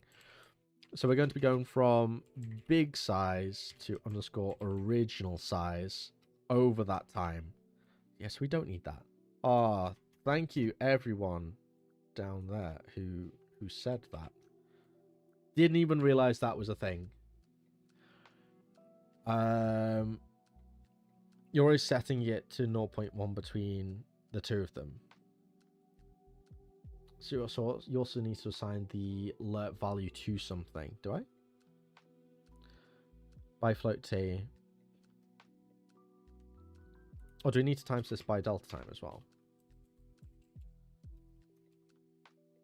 Do I need to do that? I feel like we need to do that. Will this work now?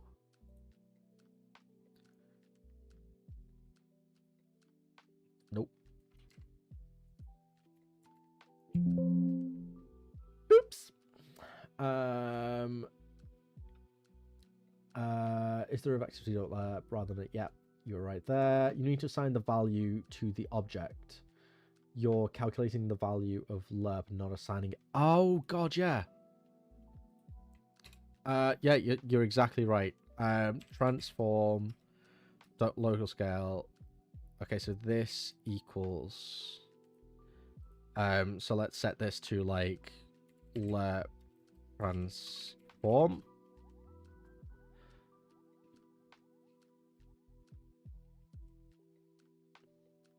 You are exactly right. Is that right? Transform dot local scale. That why is that not working? Unity transform to vector 3. New. No.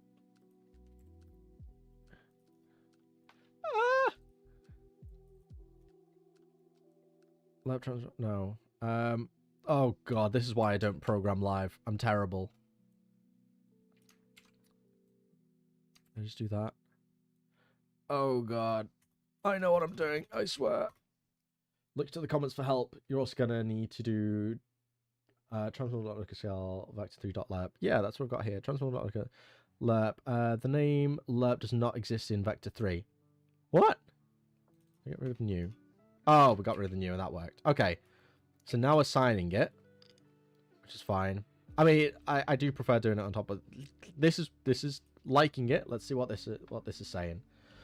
I think it might be vector 3, not transform. Yeah, exactly. Whoa. I mean, it's doing something. It's doing something. 0.1. Alright. 10. Okay, that's moving, and that's because it's constantly doing it. So now, if we put this up here, right? So if underscore original size does not equal big size,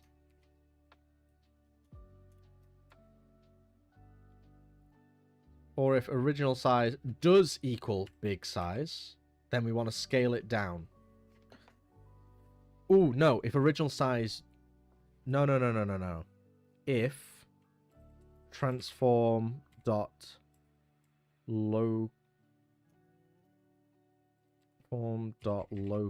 scale does not equal underscore original size, then we're going to lerp it. Will it lerp all the way down exactly, though? Or am I going to have to say it as long as this is greater than... Well, we'll stick with this. See if this works. We'll see if this works. Because then we'll lerp it. So if transform.scale isn't equal to the original, which means it's big, lerp it down. Let's see if it'll go exactly.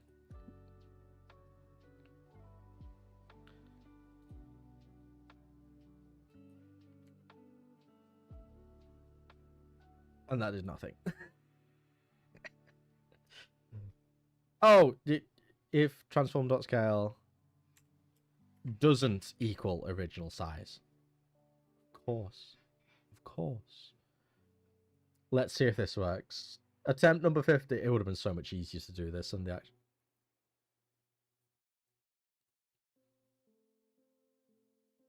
I mean, it's going until it eventually gets to 1. Jesus. If you set this to, like, 1, is that going to be any better? Okay, it's working its way down. It's not at all. Yeah, this needs to be, like, 10. Oh, God. That's not working at all. If you get rid of that, is that going to make it any better? The two values that you're left between, both values won't ever change.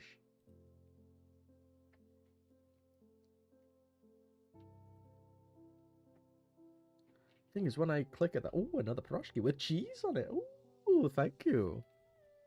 I mean, when I'm clicking it, it's changing the local scale to this vector, the big size. So it is changing whenever I click it. And then if the local scale does not equal this, which it won't because it's equal to this, then start doing the lerp. Right?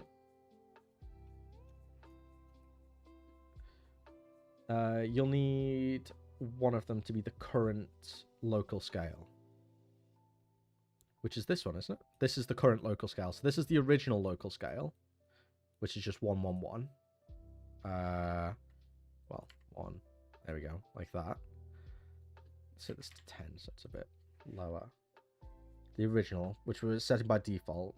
When we click it, it becomes the big one, right? I mean, you're not supposed to change those values in general. You're supposed to change the t value. Yeah, which is this one, right? So these two are fine. And this is what we need to set up. Current scale is in the transform.local scale. Wait, so I need to be changing this, the current scale, dot current scale? Transform dot current scale is in transform.local scale. Is this where I need to change it? Or this? Transform.local scale. Current scale. To get the lerp effect, you need to make the lerp go from current scale. Oh, to to original scale. Okay, so we just need to swap these round. Right? Is that what you're saying? Oh, wait, God, no. What have I just done there? That to this? Is that what you're saying? I'm trying to make it go small, though. Right? From original scale to big. I want it to go from big to small. Man, this bus is loud. Which bus? Oh, you want a bus? Ooh, quite less viewers than usual. I mean, yeah, to be fair, I'm actually doing some game dev, so that might be the reason behind it. We're actually making something very unsuccessfully. Is that what you're meaning? Might just plug this into ChatGPT in a second. I mean, it got big. But did it lerp big? No. I don't know, man. Let me just... Because I think it wants to be this way. Let me do a little copy. Let's put this in ChatGPT and see what it has to say. Do you know how lerp works? No. I mean, I know what it does. I don't know how it works, though. I just know that if I need something to, like, transition over a certain period of time, I use lerp. I never learned the context behind it. Why does it not work? Good luck with the stream. See you, someone. Thanks for chopping in. Appreciate it. Looks as a small thing that prevents it from working. Expected update method. To interpolate between the big size and the small size, but you forgot to multiply result by time.delta time. I mean, I put that in before.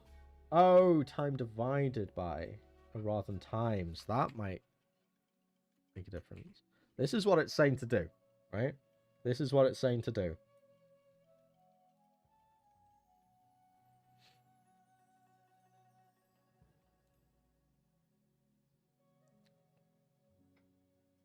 Is that going up or down? It's kind of varying. And yeah, we have three variables here. We've got the big size, little size, and then the grow shrink time. We've got three variables. So we've got the size it's going from, the size it's going to, and the rate at which it goes. It should be somewhere between 0 and 1. Oh. Let's set that to 0.1 then.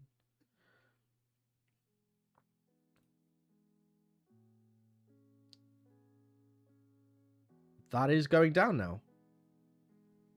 And if we set this to 1, would that go down quicker?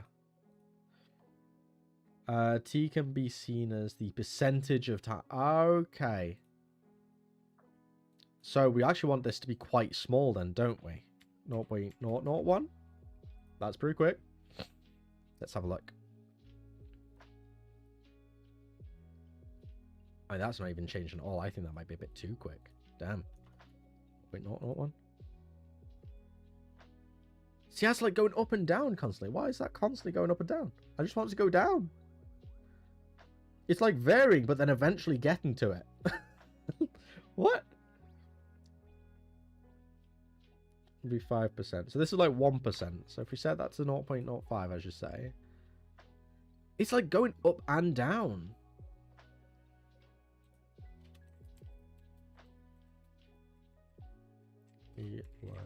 From the big size to the small one.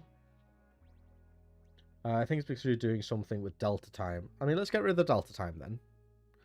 I just did that because that's what ChatGPT said. Rookie mistake, I know. Let's have a look. So that's set. We'll set this to 0.01 or 0.05. We'll go through it with the example that you went. Let's see what that does.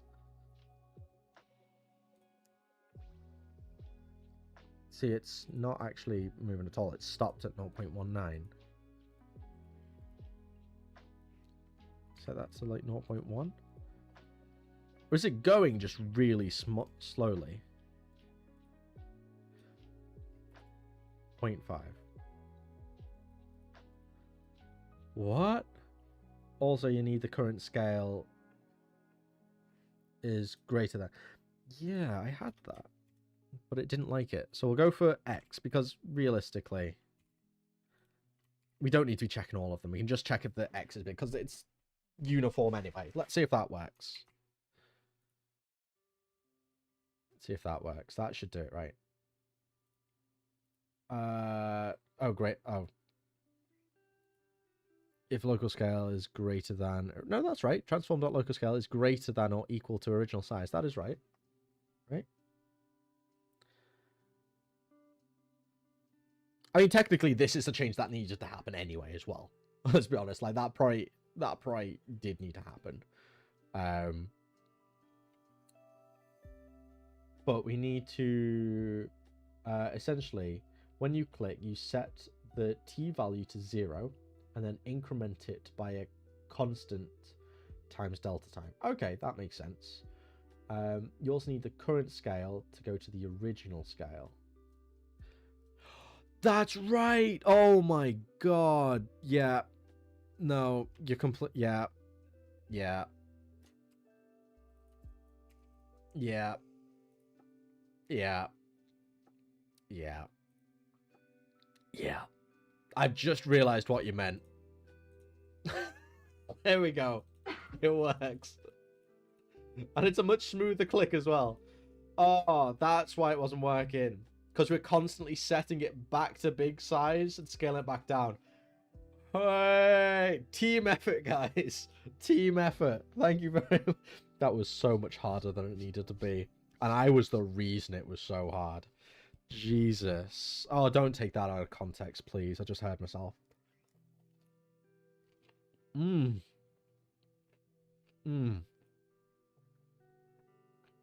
There we go.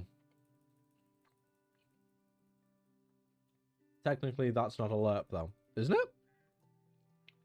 It's lerping through. It's making it go down at a reasonable speed. Set this to, like, 0.01. It's smoothly transitioning. There you go. Also, this is optional, but instead of setting the scale to be bigger, you can add a certain amount, so it dynamically gets bigger if you click faster.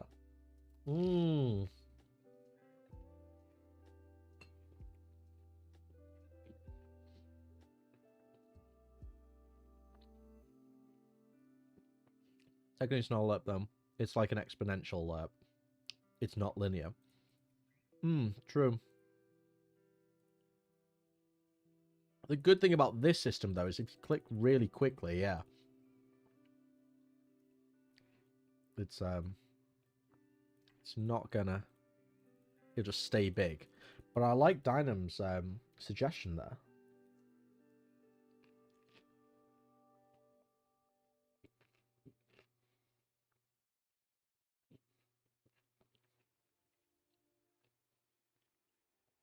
Yeah, I think in this case we want an exponential lerp. Exponential lerp. Since lerp is used a lot to mean smooth movement. Yeah, that's pretty much what that is my definition of it. I've only ever used lerp to make things like smoothly move, like for transitions and things. I never really go into the math side of things. I was never really the best at maths. I was good at the decision side of maths, which was just like algorithms and things like that. But the actual like maths, like algebra side, I was never really the best at.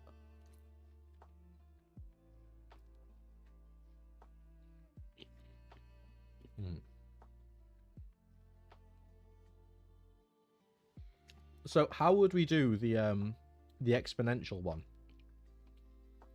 In this case, I think we want an exponential lerp. How would I make an exponential lerp? Is that some kind of maths? Would I have to like divide that by 1 or something? Is that how we would do it?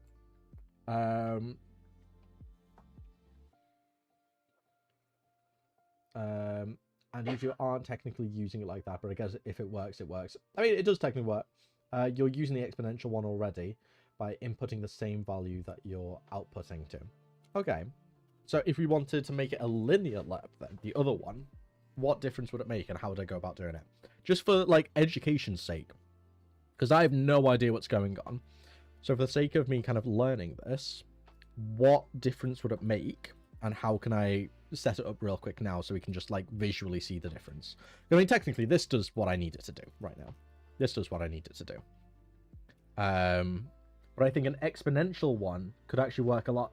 I think exponential would work really well if we implement your idea, Dynam, of making it go bigger and bigger and bigger the quicker you click. You keep A and B the same, and you change the T value. So you change this over time, essentially. Is that what you mean?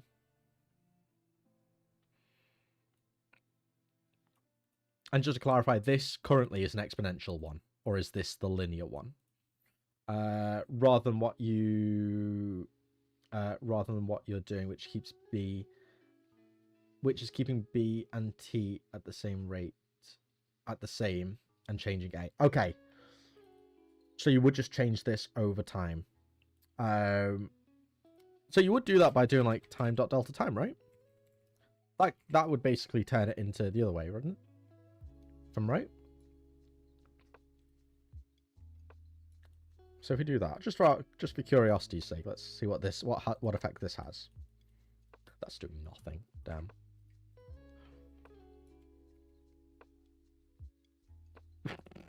No, it wouldn't. Yep, fair enough. I found that one out. But then you would need to remove the local scale from the side, the back to lerp. Man, the difference between being able to code and knowing the math science and just being a game dev is very obvious right now.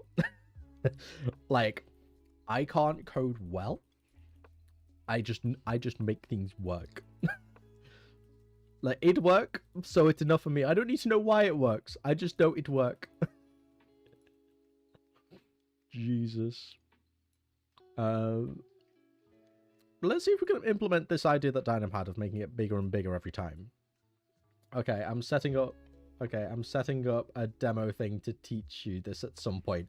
Please do. That would actually be really interesting. I'd happily jump into a call with you and like go through it with you, because yeah, like when it comes to the math side, I'm not your man. I'm not your man.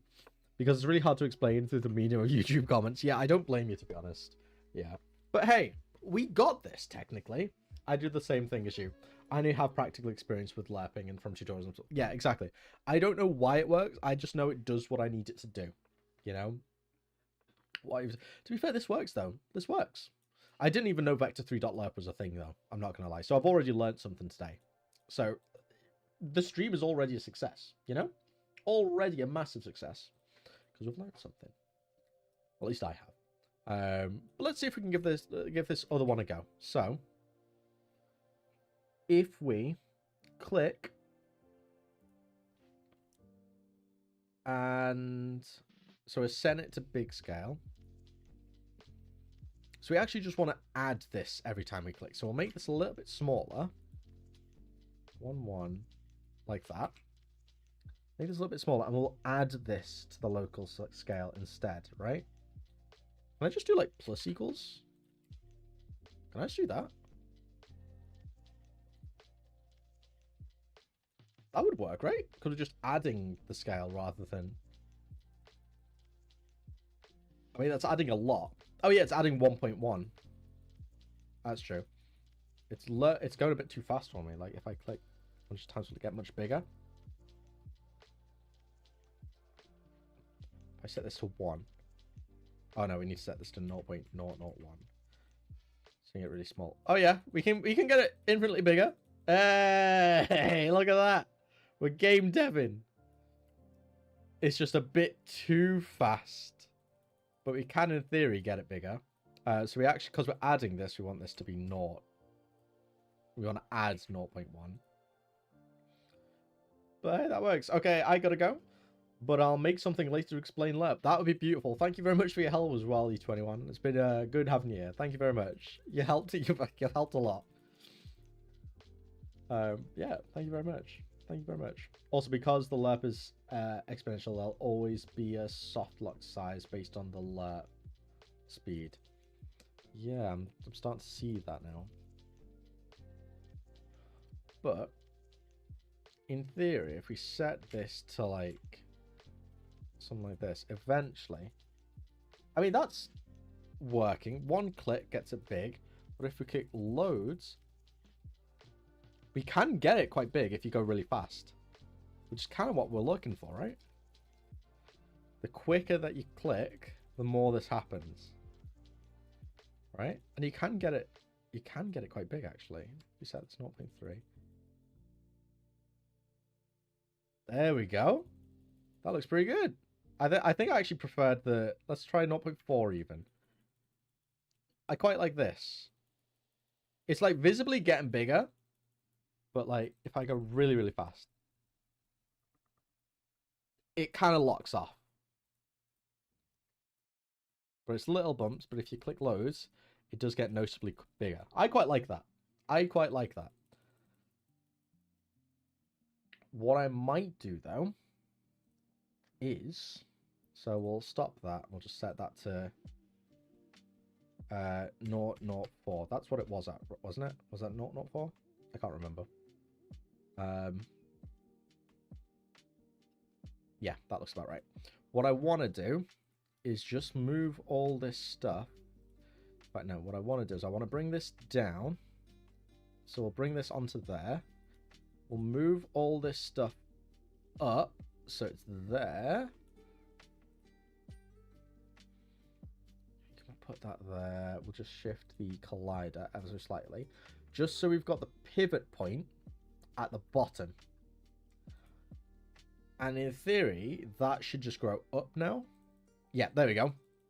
So now it's not clipping down because I've just moved the pivot point. So it's just getting bigger and bigger like that. I like that. I like that. It's all about adjusting the lerp speed, changing the size, amount per click, so it feels right. I think this feels pretty good, though. Just by moving the pivot point down, because then it'll just grow bigger on there. Nice. 112. Happy days. Okay. So, give me 2 seconds. I really need to go to the toilet. I'll be like 2 seconds, and we'll come back and we'll start implementing adding the buildings in. So I'll be back in 2 minutes.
And we're back again. God, I needed to pee so bad. I didn't realize how much I needed to pee until I just went to go pee. It's crazy. Oh, pierogi. Nice.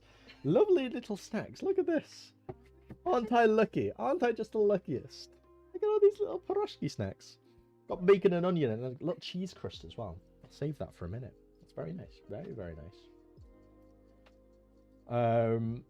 Alrighty. Let's have a gander. Oh, thank you for the drink as well, babe. Yeah. Alright, so we've got the clicking working. That's good. We've got it giving us actual resources. Epic stuff. Now, we want to be able to sell some of these resources in order to, well, build stuff. So, Speeve, hello! How are we doing? What's new? We're making a one stream only clicker game. So hopefully we'll get this very basic game just made over the course of the stream. So far, we've got this cart that you click to get resources. That's it. Got the little lerp working because this took me a while to understand. But that's why we're doing these little challenges. We're learning. We're learning stuff. And that's epic. Epic stuff. So yeah, now we're just going to make a little manager system so we can keep track of the resources. So let's go ahead and do that. We're going to call this the resource manager. Did I spell that right? No. Oh, well, it is what it is. Okay, we'll create the C# folder, resource manager, and we will actually spell this one right. There we go. And we'll just refactor this little snippet of code ever so slightly, just so we can get that working. So we'll have the public int resources. And we'll just make a little public void gain resources. Gain resources. There we go. And we'll... That's not the brackets I wanted. There we go. Resources... ++.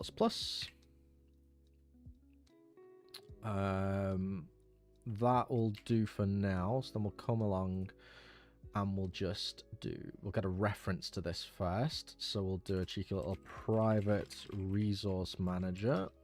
Call that resource manager. We'll do a void start or void awake even, make more sense. Resource manager equals find object of type resource manager. There we go. And then instead of doing this, we can do underscore resource manager dot resources. Oh no, dot gain resources. There we go. And that's fine. That way we can just keep track of anything resource related in this script here. So that should be fine. All right. I think that's okay. What we'll do is we'll just add a little indicator just so we can keep track of what our resources are without having to tap into the screen. So we'll do that really quickly here. So make a UI text mesh pro element. It'll develop a canvas itself, and we're going to call this resource counter. Okay, let's come along. We'll just go up here. We'll snap that there. We'll make this 100 instead, because that'll be fine. 0, 0, 0. We're gonna tag it there. We'll move it so it's a bit off-centered. Let me make a better font real quick. Fonts. Let me just bring one over that I've got saved. Assets, fonts. Let's bring Furudoka over. Text Pro, font creator.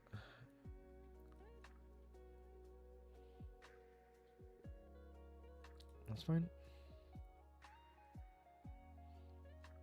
Let's add that font in. It's just a bit nicer of a font. There we go. And it'll be displayed up there. Happy days. So now I'll come along and I will go into my resource mode. Spell this correctly.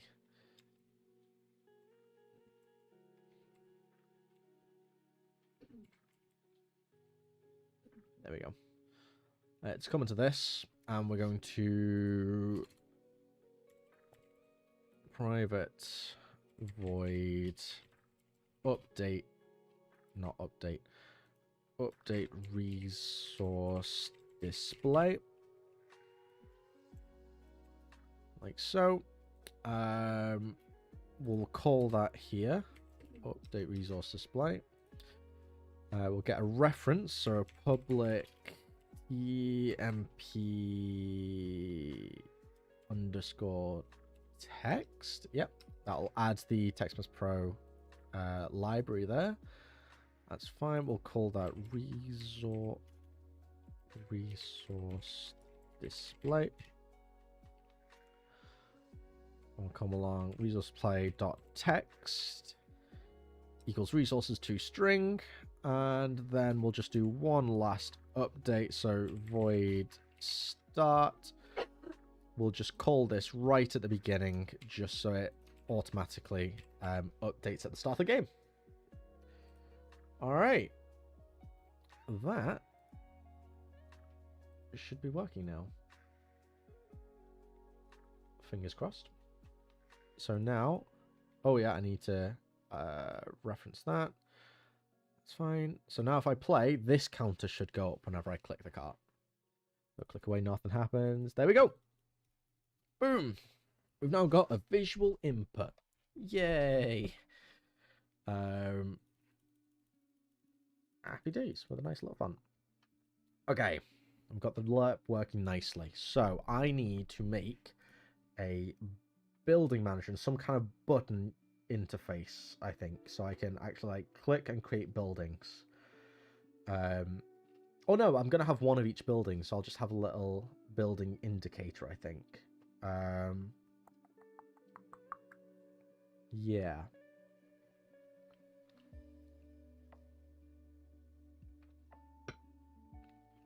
Right, so let's create. I'm trying to think how I actually want to do this. I'm going to have 3 different buildings, each of which will eventually pop up into existence. So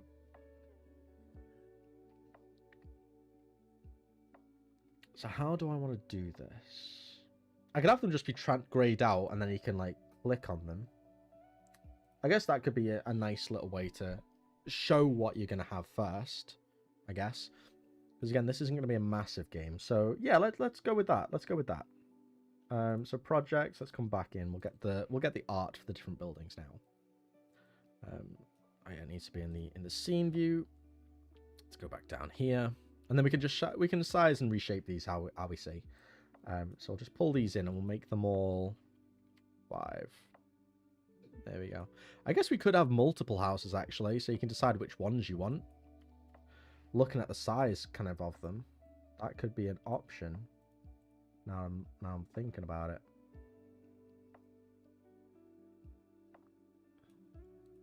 Like so. We'll have the different.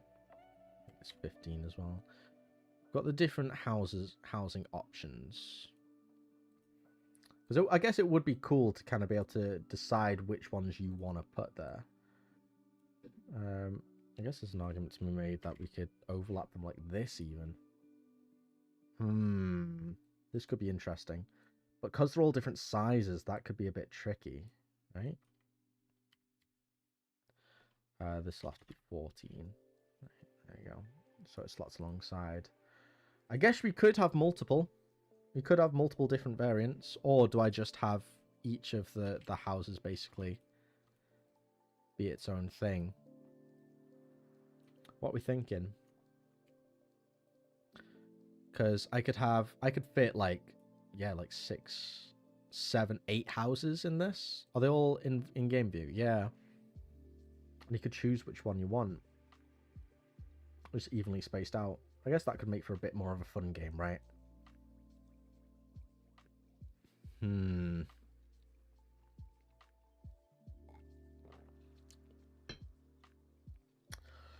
Yeah, I think I want to do that instead.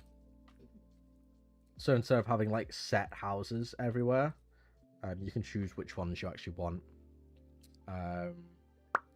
Okay. Which then basically means that we need to... Okay, we will need to get the URP thing in just so we can automatically layer things like this. So the rightmost... So the leftmost house is always in front of the one before. So we get this layering. Otherwise, we'll end up with like a shit like this, which doesn't look as good. It looks a bit nicer when they're all a bit close together, doesn't it? Like so. I think that looks a little bit nicer. How are we going to do this then? So we've got the different houses. We'll have to have some kind of building manager or a build point. So yeah, either way, we're going to need a build point. So let's make a circle sprite. 2D sprites circle. In fact, no, I need this to be a... I'll just bring this on, actually. There we go. Let's set this to be 15 for the time being as well, and we'll just lower the opacity ever so slightly. Just so you know it's there. There we go. So this will be the point at which you can build houses, depending on what we want to do. So make this a build point, build position.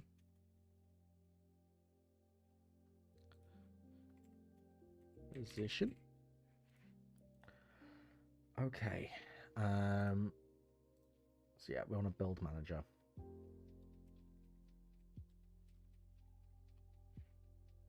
I'll make the script of that name.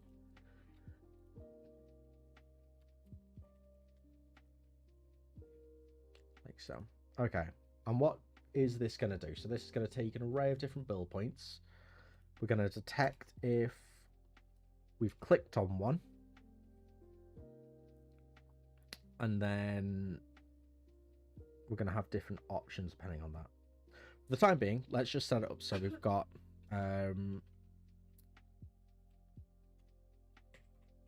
public transform build point. Let's get it working for one, and then we can go from there. Public game object building. Okay, so we're gonna add a circle collider to this. And games, hello, how are things going? We're currently trying to figure out how to make a little clicker game. Currently trying to figure that out. We're doing a bit of live game dev. It's we've got the clicker here, got some lerping action going on. Just making a little one that literally over the course of this, we're just gonna, yeah, over the course of this stream is going to be pretty much the extent of the amount of effort we put into this game. Trying to keep things small, keep things concise, and yeah, make something a little clicky. We're just in the process of making spawning in the different buildings, which will be the way to like increase the number of clicks and things like that. So yeah, things are going pretty well. How are things with your game? What's going on? What's new? What's new with it? Okay, we'll put this down a bit further at the bottom actually. So that's a trigger, that's fine. So void on mouse. What did I use? On mouse down, that's right. And that needs to be lowercase. On mouse down.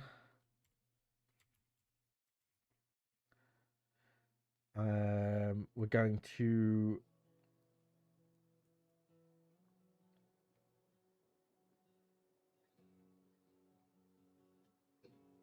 I mean, I guess this could be whatever we choose.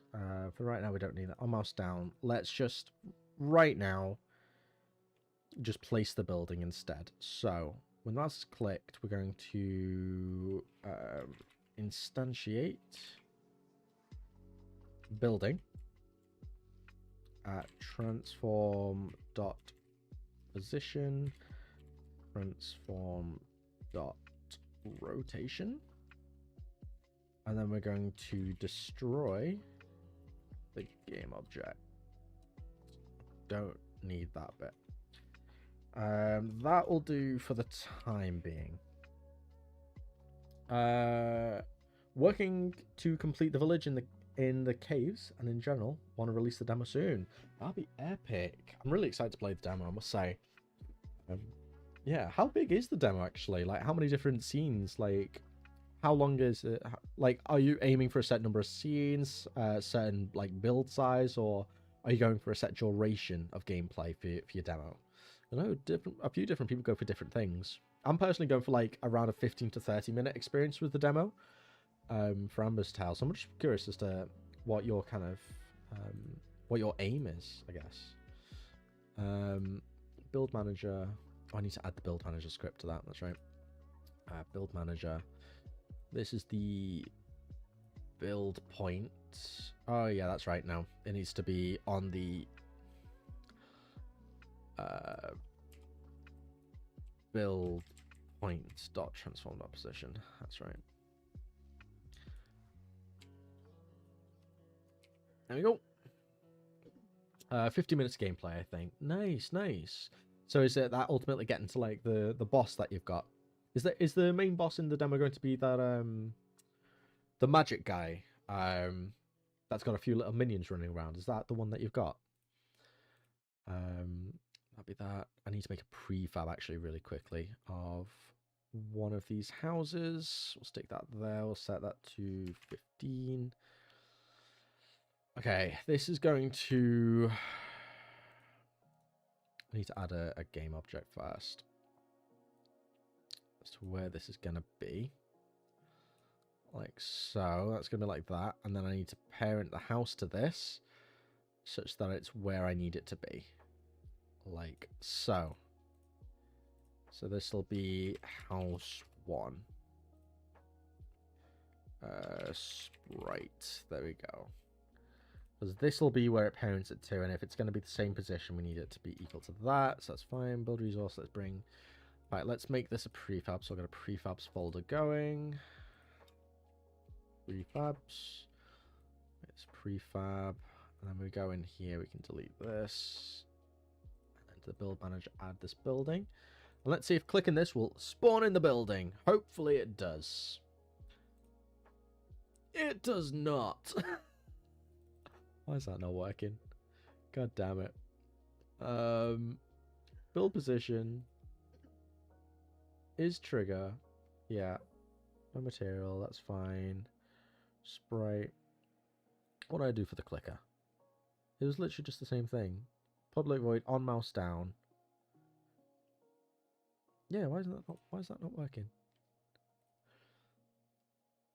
On mouse down. Void on mouse down. Does it need to be public?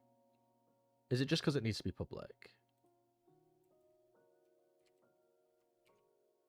Public, yeah, public.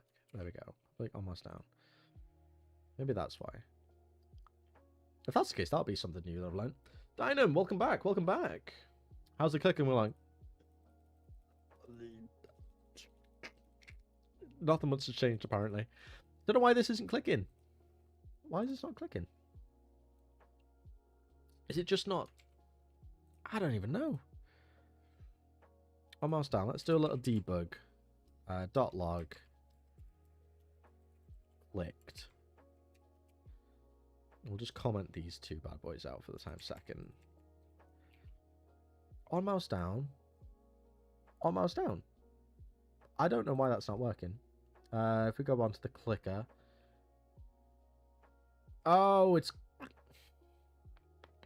I know why that's not working. It's because this isn't attached to the actual building itself. I mean, I could set that up so instead of having a dedicated building manager, we literally have, like, the building manager on here. I mean, that's fine. I mean, it's technically managing what building is going where, so we can do that. Build point is literally just going to be the... Well, in that case, it's going to just be... we don't even need that. We're doing it this way. It'll just be transformed opposition, transformed opposition. Let's get rid of that. Ah, of course. Of course it wasn't going to be that simple. So now if I click this, a house should spawn. Wait, it's in the wrong position, but still, the house spawned. Hell yeah. Okay, so we want this to be like that.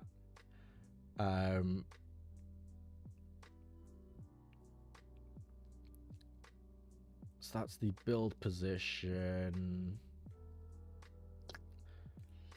The art is like a little bit higher up. So if we set, this is the build position. If we copy the position, paste the position here, paste position, that's where it'll spawn. This is then where we need to adjust the house scale so it lines up properly. Okay, then we set the overrides on this. So now, in theory, if we play this, it should spawn the house in the right position. It did not spawn the house in the right position. Why? Oh, is this just... Oh, it's because we're in perspective and it's got some Z. That's right. That's got Z. Okay, it's just because we've got the perspective camera going. This should work. Closer. Damn it. Can I just set this to be an orthographic camera? Is that going to, like, ruin everything?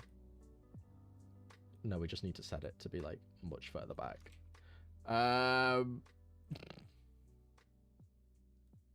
Or we could just do that. That works as well. There we go.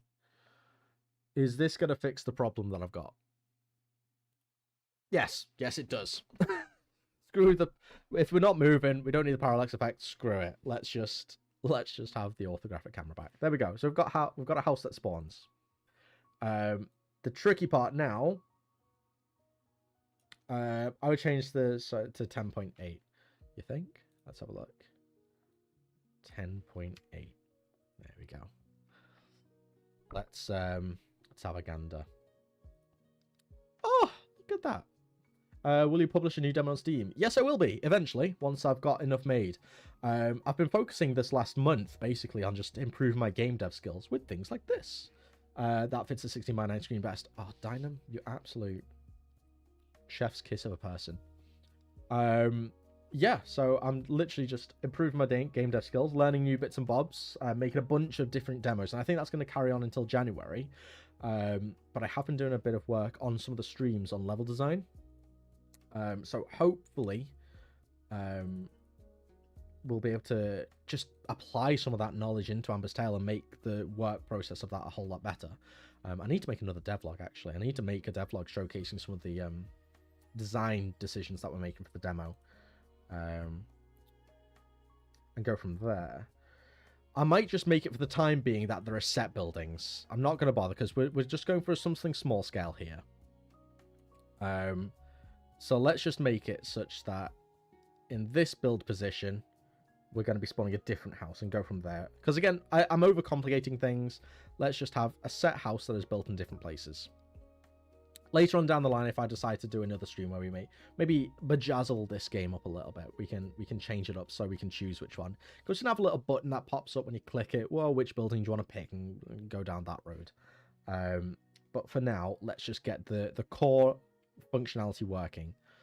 So we'll get another house. We'll get this house this time. Set this to 15. Happy days. In fact, you know what I need to do? I just need to get a copy of that prefab. House 1. And let's just duplicate the prefab even. There we are.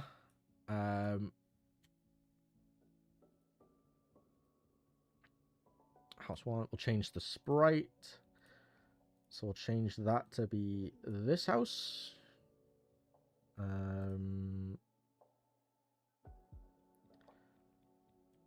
House 1. Again, we'll just need to get the build position here.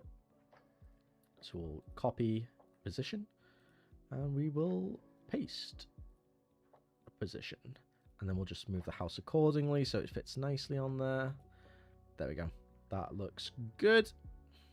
So now all I need to do is move this build position over so it's here. This house will be like that.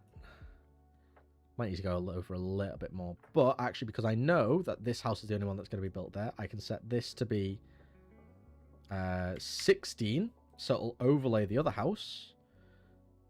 And then what we can do is we can call this house 2. And drop that into prefabs as an original prefab. Happy days. And this one is at 15. Yep, so it'll always show behind. So if I delete that now, we go to build position 2. We set this to be house 2. let's see what this does. There, I should be able to click this house and that house pop up. Click this house and that house pop up. Woo! Progress. We could even probably bring these a little bit closer, because we've got that overlay set up. So probably get a bunch more houses in now. Boom, boom, and then they overlay like that. Look at that. Doesn't that look cozy? Doesn't that look cozy? Happy days. All right, so let's do that one more time just for the third house. So we'll move that, and we'll put that here. We'll put it behind so it just looks nice and... Oh no, I guess we can't put it behind, can we? Let's put it like there. We'll just move all three of them over a little bit, because we can't have it directly behind, because then we wouldn't actually be able to, you know, click it behind the clicker. This one, so then we just need to make another house 3. We'll get the position of this, copy position, paste position, and then we need to get the asset for the other house, which is the third one, I do believe. Oh, yeah, we need to pop this open. House sprite, house 2. There we go. And then we'll just move this down, so it's like so. And I think that should look all right. Yeah. Then we bring that in and we make that house 3. There we go. So now we click on this. That'll be house 3. If we click, then this should spawn 3 different houses when we click on the actual houses. So we've got house 1, house 2, and house 3. And that's fine, because house 3, we just need to come along and we'll make that 17, and it fits in beautifully. Look at that. Happy days. So we'll just come in, we'll actually do that now. 17, so it'll always appear in front. There we go. Okay, now, so we've got the spawning of the houses in. Now we need to make the houses do something when they are spawned in. So let's quickly just put build positions. We'll just put each of these into there, just so it's nice and organized, and we'll add these onto the environment side of things, just so, again, we're keeping everything organized. I always like to put the event system at the top. Okay. Hi, everyone. Hello. What's new? What's new? We're making a bit of a clicker game, where you click things, and stuff happens. It's very, very basic. You click this, you get points up in the top, and then you'll be able to spend those points to build different houses, which allow you to get more resource from what you've clicked. Happy days. Yeah, good stuff, good stuff. All right, so now we need a way to actually deduct resources. That's what we need. Okay, so I will need, on each of these houses, I'll need to have a cost associated with them, won't I? Yeah. So let's make a building script, and we can add the different costs of things into that. So we've got the building script. Okay. And each of these will cost incrementally more and more resources. Okay. So this will be a public int resource cost. That'll be fine. And that's all we need for the time being, I think. I thought this was a new Amber's Tale bio. No, not quite. This is just me doing some game dev practice, essentially. Literally just making a new, just making a clicker game. Because I've recently joined up for the Game Dev Rocket Blackthorn Prods course, essentially. I've just been making a bunch of games, and I just want to practice things so I can make Amber's Tale even better. So I've made basically all these games in the last week. It's kind of hilarious. So yeah, making a little clicker game using what I've learned. So we've got the building. Each of our buildings is going to end up having that builder script associated. Script, so let's do that. I hate it when these are... in fact, there we go, lock. I hate not having the project thing locked. It's crazy. Script, so we'll add the buildings. Okay, now, building 1 is going to cost 10. Building 2 is going to cost 100. And building cost 3, we'll just put it 200 for now, for example. Okay. So now, when we click on this, we want to check if we have enough resources to buy that. So, when we're on the build manager, on mouse down, we need to check. We'll get a reference to the building. So, tell you what, no, we need a reference to the resource manager as well. Private resource manager. Resource manager script. We'll just put that in awake.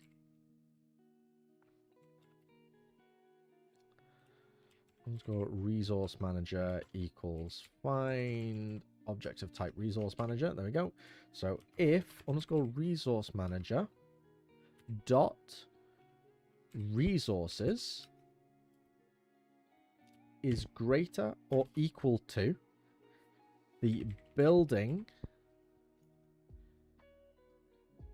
Ooh, tell a lie. I need to get a reference to the building that we've currently got. The script. So private building underscore building. Or let's call it building script, just so we've got a better reference. Building script equals building dot get component building. There we go.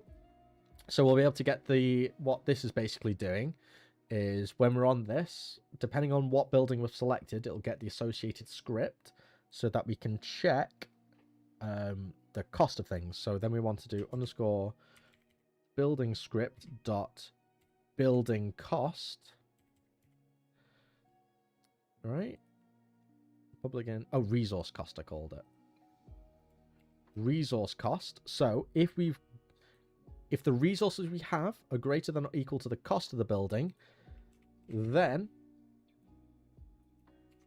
we can instantiate and build it. Else,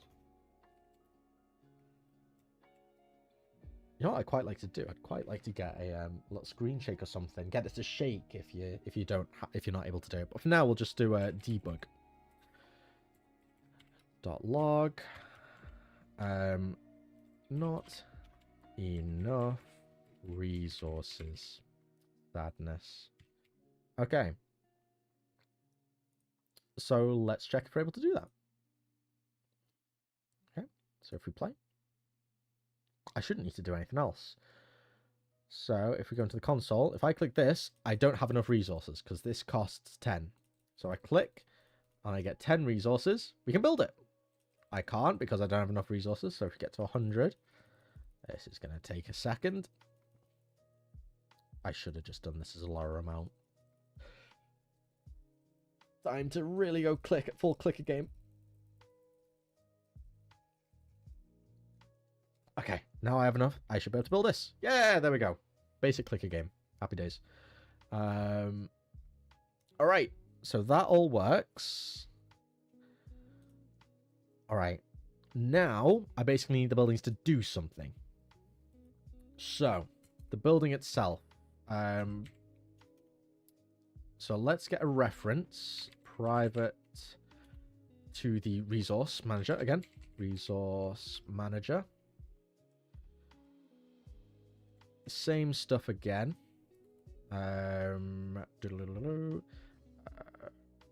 Void awake. Resource manager equals find object of type resource manager. Okay. And when we build this, we want to add a certain multiplier depending on what the building is. So we'll also add a public float resource per click multiplier. All right, multiplier. That looks better. Okay. So then this existing simply is going to come along, and we're going to, you've spelt it resort. Oh, resource. There, no, resource.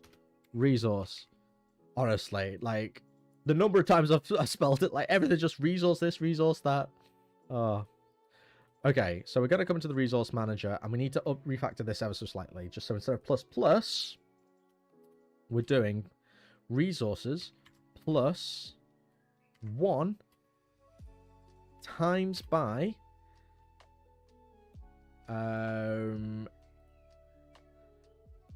the resource per click multiplier.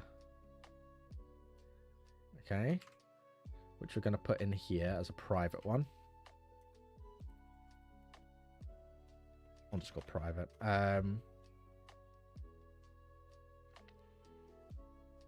Do I? No, I need to add it on depending on what's been built.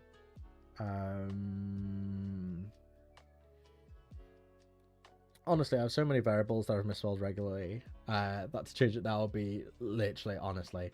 At this point, I accept the new spelling.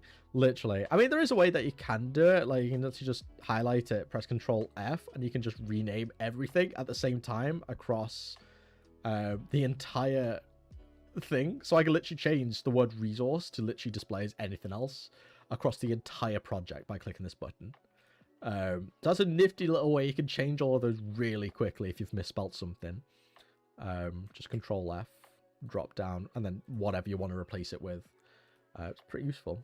Also just for finding things as well, because especially, not so bad with this with just 4 scripts, but Amber's Tale has literally hundreds of scripts. Finding stuff can be such a pain. Okay, no, resources equals... I know. Plus equals 1 times by the resource per click multiplier.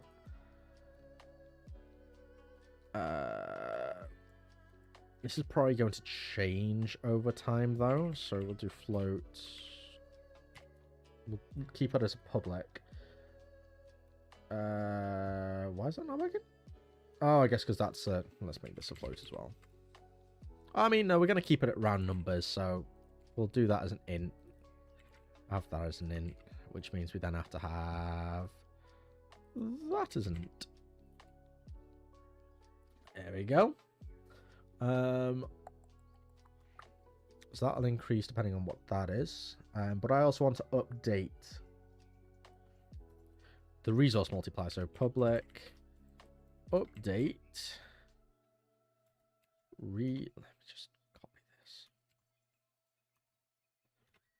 Resource per click multiplier. There we go. Update resource per click multiplier. Is this an actual thing? Oh, void. That's right. There you go. I was like, no way this is already in use. Okay. We're going to pass in an int.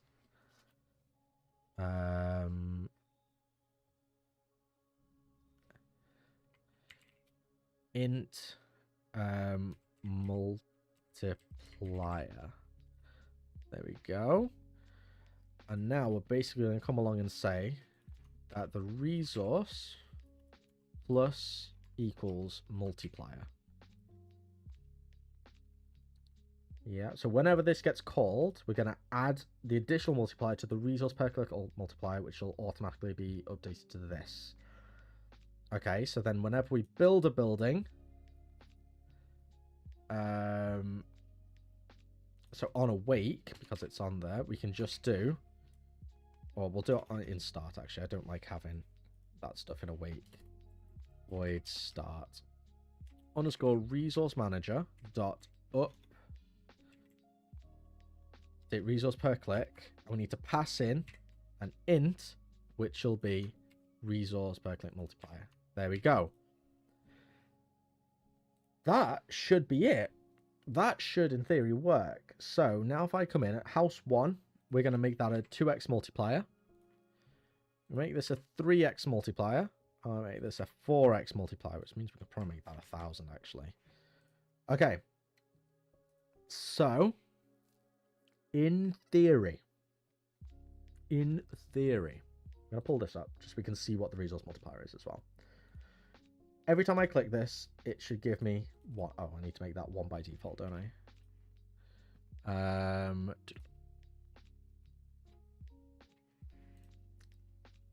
Resource plus equals 1 time. Yeah, that needs to be 1 by default, because otherwise we're timesing by 0, which is giving us no resources. I don't think it updated in the actual before I saved it, did I? In the hierarchy? Nope. Resource multiplier is 1 by default. Okay. And in theory, because I'm adding it on, I should really change these as well. So this is actually adding 1, adding 1, adding 1. Oh, yeah, we'll set this like 500, just so it's a bit more achievable. Okay. So, in theory now, when I click this, I'll get 1 resource. Perfect. I can't buy any of these because we don't have enough resources. When we get to 10, we click this goes to 2. Now I should get 2 resources every time I click. Yes. And then the next one costs 100. So now I should be able to buy that. Now I should get 3 resources per click, which I do. Hell yeah. And then we can go along and we can just keep going. Then we get to 500. We'll be able to buy the last one, which will then turn it into a 4x. I'm really glad I set that from 1,000 to 500. Jesus Christ, that takes so long. And now it's at 500. I should be able to buy that. And now every click should give me 4. Look at that. Technically, that's a game loop right there. Lovely, lovely, lovely. What I'll do, I'll actually just move these around a little bit. Just so we've got...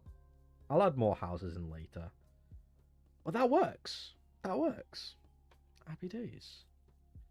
Got the click. We can buy that one first. Love that. Perfect. And it's clean. I think that's pretty clean code, generally. Everything's got its own thing. Build manager. I mean, I guess we don't really need that. Does that what it's doing? This is what the building itself is contributing.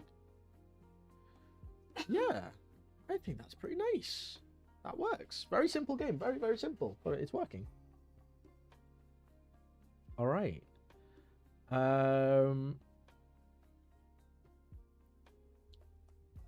Yeah. At this point, it's probably good code because I have no idea what's going on. Usually that means it's good. I mean, it's pretty... I think it's easy enough. I've just got... Basically, I'm following the whole, like, each script should do one thing kind of thing, you know? So, generally speaking, so we've got the clicker, which we start off with, which is basically just... we're gaining a reference to our resource manager, which is just where we hold a reference to how many resources we have. Anything to do with resources are happening in this script. So I've got the resource manager, which holds how many resources, the text mesh pro, which is displaying the actual resource themselves, and then our multiplier, which basically indicates how many times or how many points should we get essentially for every click. So at the beginning, we're updating the display, so it shows 0 straight away. And then we've got a gain resources method here, which basically says add 1 to the resource, or is your resources plus 1 times the multiplier. So if the multiplier is set to 2, it means you'll get 2 resources per click, etc, etc. Because you can see in the clicker, we basically say on mouse down, resources is gain resources. Whenever we click, we're basically going to the resource manager, gain resources, which is basically saying 1 times however many clicks you've got. And after each one, we're updating the display, which is just here, or here even. And then any time that we've got these little circles around the place, which have a building manager on them, which again, we're just getting the references. And then when we click on one, we're checking if in the resource manager, we have enough resources, so it's greater than or equal to the building cost, which is dictated in our building script. So building script dot resource cost, which we've set on each of them, which is here. So on each of the buildings, they have a script with their own set building cost, which is all the same script. So basically saying, yeah, each of those. And the only other thing in the actual building script is basically a start menu function, which basically means the moment that it's placed. So basically, the moment it's spawned in, it's just going to do this once when it starts up, which basically increases the resource cost multiplier. So for each house, we'll add the set multiplier onto it. So I could set this to 2, for example, on house 2. I could set this to 2. And then once I get to 10, I immediately... 10. Because that's set to 2, this automatically jumps to 3, so I'm getting 3 per click now. So it's an easy way to just balance each of the buildings separately. So I can basically just decide how much of everything each one gets. So I can make this 3, so that's super powerful. And then... yeah, that's about it. Yeah, if we do have enough resources, then instantiate the building, which will update the multiplier, allowing us to do it, and spawn in the actual graphic itself, and then we're destroying the actual build manager, which is the little dot, just so we can't keep spawning them in. Else, give us a little debug. Yeah, I get it now. I would probably do this in 2 scripts, which I think it's worse. I don't think it's necessarily worse. I think this is just a bit more structured. Like, if I were to build on this going forward, and add a bunch of extra stuff, keeping things separate is always just a good rule of thumb from basically what I've heard of anyone who does coding. Just keeping each script should have its own purpose and not overlap too much. Like, in theory, I could have the resources and stuff in this. Like, technically I did originally, but I don't anymore, so that can go. But yeah, anything that happens on the clicker should do this. Anything that happens to resources should happen in this. In theory, I could merge these 2 together, and it would still work. I could merge these 2 together, but this is actually to do with the actual building of the building, and this dictates what the building itself actually does. So realistically, what I could do is actually change this from building to some like entity, so I could reuse this script for both the NPCs and the building, because ultimately they're going to do the same thing, except in the start it'd be like, if is building, then do this, if is NPC, do this. But I'll probably just have a separate NPC script just for the sake of it. Yummoth is far better for long-term projects, which is why I'm trying to do them as well in Death Inc. Keep it sectored and structured properly. Exactly. And to be fair, this just helped my autism brain. Like, I know straight away, like, oh, if I need the resources, it's gonna be here. I'm just a freak for organization. If you couldn't tell by, like, the fact, even just this tiny project, I'm structuring the hierarchy. Like, I'm all about living that life. All about it. But yeah, technically, we have a clicker game. Right. Shall we add 1 NPC, and then we'll call it a day? So that'll take us about half an hour, I reckon, and then we can call it quits there for the day. So, if I were to do something. How am I going to do this? Well, first of all, let's get the NPC made, right? Okay, so we'll get call this NPC 1. How long has it been since the start of the stream? It's been 3.5 hours. So this right now where we're at is currently the longest stream I've done. Granted, I did have like a little lunch break for like 10 minutes in the middle, but still, this is the longest stream I've done. And I think that's going to become a bit of a recurring thing, because hopefully in the next couple of weeks, I'm hoping to get a new job, which is it's completely different hours. Instead of working in the morning, I'd be working in the afternoon, so I would no longer be able to stream in the afternoon, meaning that I'd only really be able to stream either first thing in the morning when nobody's awake, or late or of a weekend. So most likely, if I get this new job, which touch wood, I do, I'd only really be able to stream once a week on a weekend day. So it makes a bit more sense to have a longer stream of a weekend, which is kind of what I'm practicing for now, just like a little bit longer, because it's going to be less often and, you know, a bit more accessible for people. And go down that road. NPC 1. So what do we need here? We are going to need a...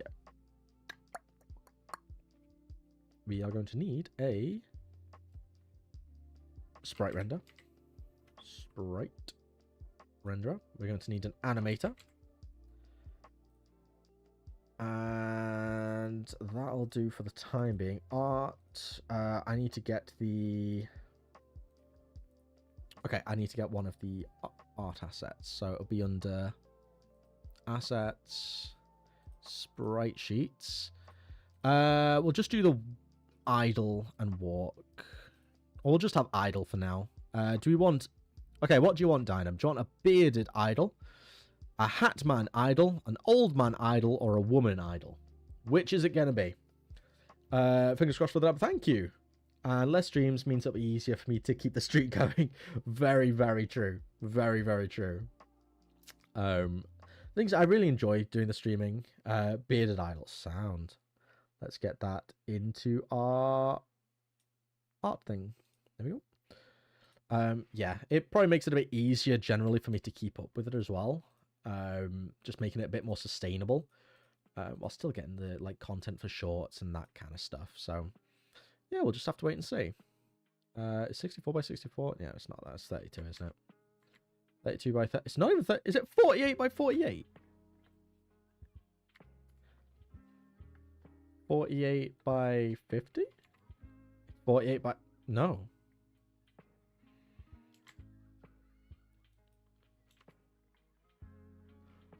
$40 by 47. What a weird aspect ratio. Okay, it is what it is. That NPC looks awesome. I know, this looks pretty sick, I must say. Save. Let's get one of these in with the idol. There we go. Let's set that to be... We want these to be in front of everything, so let's just set that to 20. And then that he'll be stood there. He'll just be idle, but then we'll have him just walk up and down as we do. Maybe in over the next couple days, like maybe, or next week, we'll maybe do another little stream where we polish the game up a little bit. He's really small. I know. Look at him. To be fair, he looks like he's to scale though compared to everything else. So I guess that makes sense because we'll just have these walking up and down. To be fair, which makes a bit of sense. All right, so let's come in and we will make an animation, and we're gonna come along. Assets, and we're going to make a new folder. Animation. Come in here. Bearded man. Oh, I should have called that idle. Ah, well. It is what it is. Bearded idle. Let's get those in. Boom. See what he looks like. Oh, he's all happy. Look at that. He's jumping around. Look at him.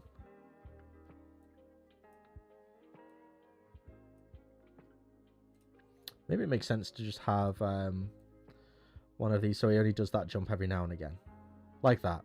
I think that looks a bit better, doesn't it? Rather than him just constantly going. Maybe we have it a bit longer. No, I think that's a bit too long. Let's bring it back down to 70. There we go. That's kind of cool. And he's like, huh, look at me. It's absolute to scale. But he looks so big in the sprite. I know, look at him. He's so cute. Alright, so we got the animator. That's the bearded man. Let's call that bearded man. Idle. Idle. There we go. And yeah, we're going to have that on loop time. That's fine.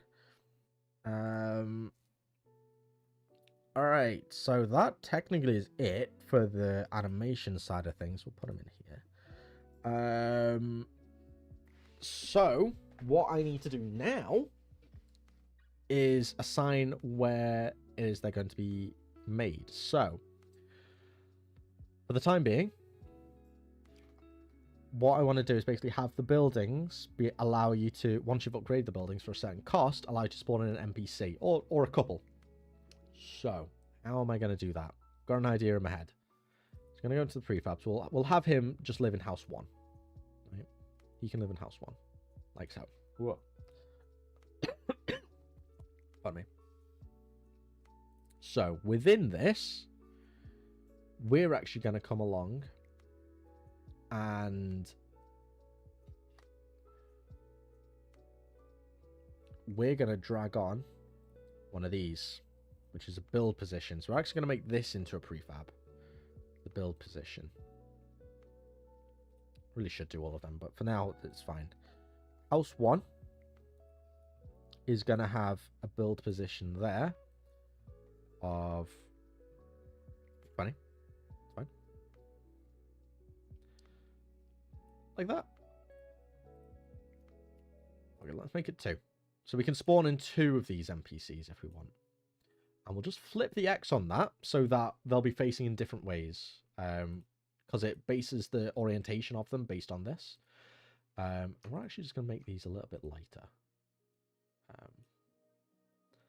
Maybe give them a pink hue. Like so. A little gold one.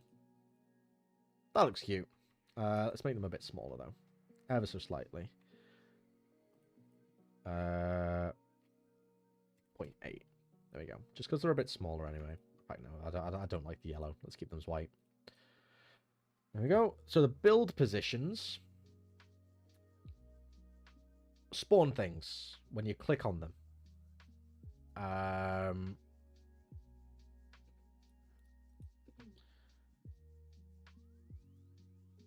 They spawn a specific thing, so that's fine. So these are gonna spawn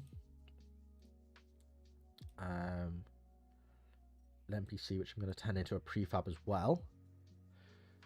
And I need to put the building script. It's technically, this is why I said earlier I should have called this an entity script, because technically this is gonna cost 20 for me to add him. It's not going to have any multiplier effect, but it's going to have a passive effect. So I should have really called this entity, but it is what it is. Pafar. We're going to go into the house again, and we're going to go into the build position. I'm going to say you're going to spawn this, and you are going to spawn this.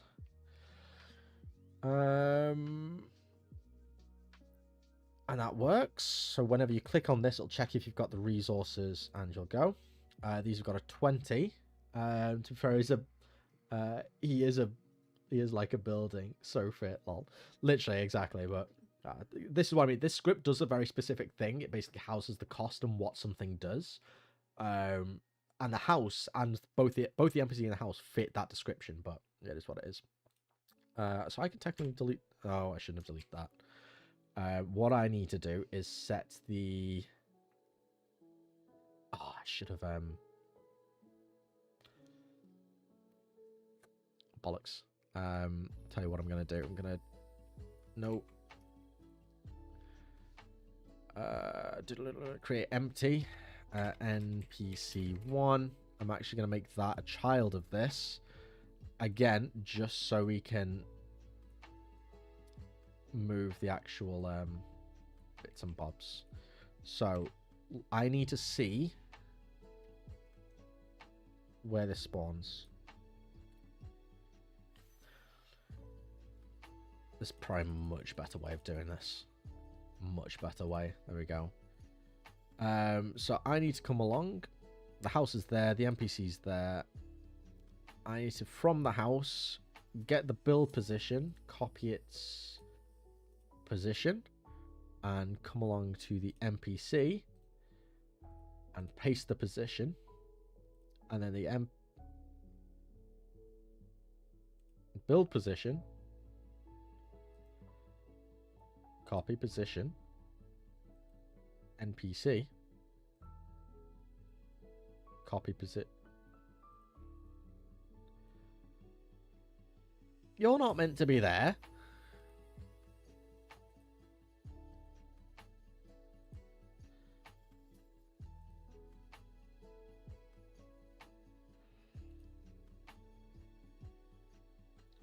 so confused. Paste position. Why is it sticking them up there? I don't know. Either way, we'll just make the little adjustments. It's fine. So I need to unpack that. Component. Make that be this. Replace anyway. Okay, so we can actually move the various bits around while having this still attached. Okay, that's fine. He's got a building cost associated with him. That's fine. He's cost 20. In theory, this should work. This should just spawn him in. Well, I'll delete him. So I'll need to get to 10 resources. Place that down. And then these cost 20... Oh, I didn't set up that one, did I? If I go into the house one. I didn't set this as an NPC one. Yeah, this is the old one. NPC one. There we go. Okay. Because that was the old NPC, I think. Maybe that's why it screwed up. Okay. Let me come out. Let's delete you. Let's bring this over a little bit so it's not completely out the way as well. Okay. Pardon me. So we'll click, get this to 10. Draw. We need 20. So if I click here... Oh, what's that doing that for? Build position. NPC what? Yes, it is.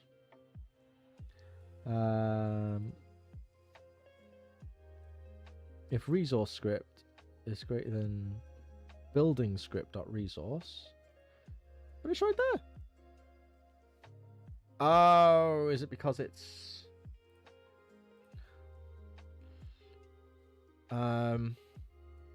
I can technically set this to get component in children. And it'll still work. No, realistically what I should do. No. Let's see if that fixes the issue. I think it should. Because I think it's basically because I moved the NPC to a separate game object, it just wasn't doing it. Get to 20 straight away. Boom. Boom. There we go. Got the NPC. And we can spawn the other one. Nice. So now we need these to do things. Whenever I spawn them. I should also make it such that they load in ever so slightly lower. Let's just come in here. And we'll just move you down ever so slightly. Like that. There we go. In fact, what I'll do for you is I'll come in and I'll actually just flip you around. There we go. NPC2. There we are. And then when I go into house 1, I'll just set you to be 1 and you to be NPC2. And that'll do that. Okay, now I need to come into the building script and dictate what the NPCs will do.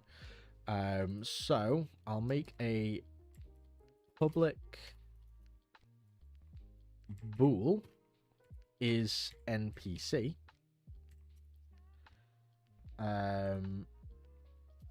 We'll set it to false by default. Okay.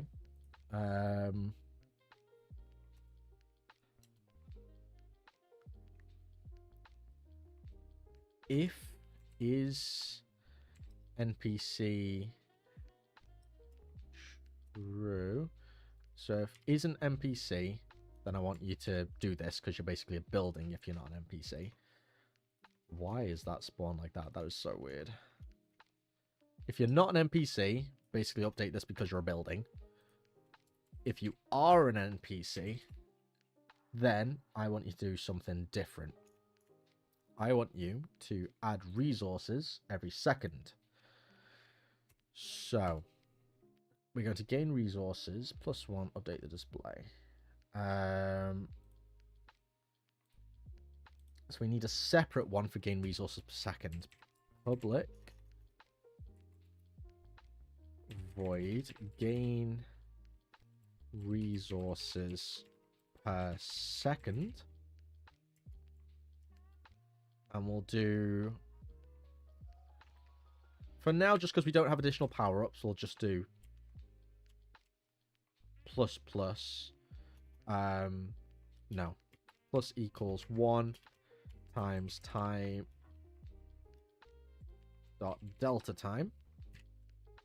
It's because that's an int. What I'll do is math f dot,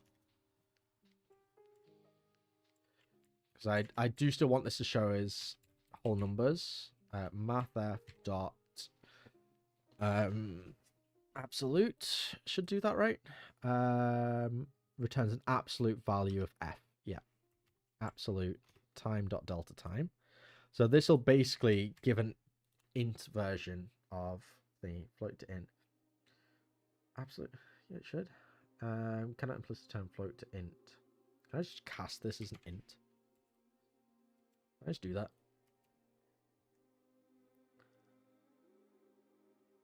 Yeah, that should work, right?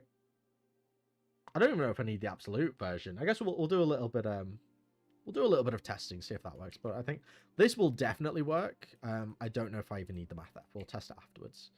So we'll come in, and if you are a NPC, we're going to do also resource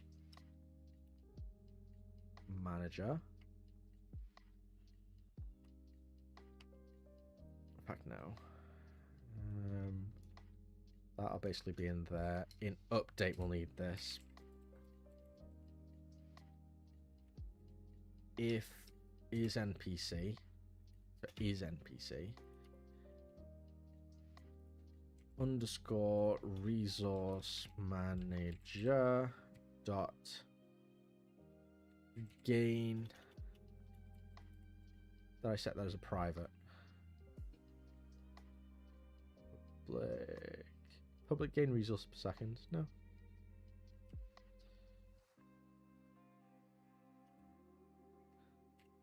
Did I spell this wrong?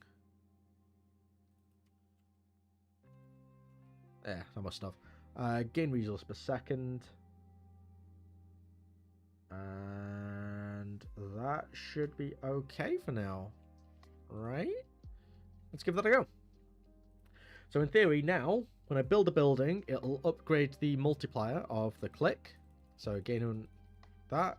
By that, I can now gain 2 clicks per thing. So now if I click this, I should gain resources every second. Oh, I'm not updating the graphic. That's why that's not updating. I then also need to update resource display after every time I do that. In theory, I am gaining them. I'm just not showing them. The fact that I didn't throw an error is a good sign. Let's put it that way. Okay, so we'll click on this a bunch of times. 10. Boom. I need to get to 20 because it requires 20. As you can see, it's throwing a little error message, so I can't afford it. Before I buy one more, buy it. That should be going up. Oh no, I didn't set the thing on the. It's always something, isn't it? I need to go into them to sort it. I need to set the is NPC. There we go. Set you to is NPC as well. There we are.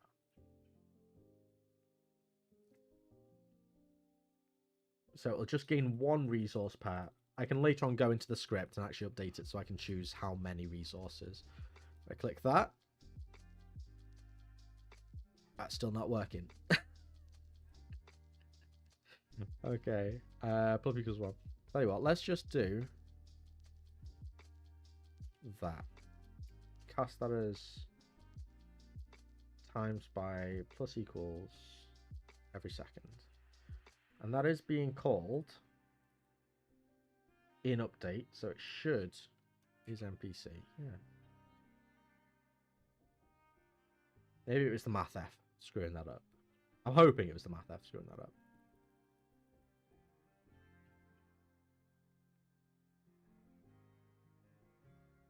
Still not doing it. Why?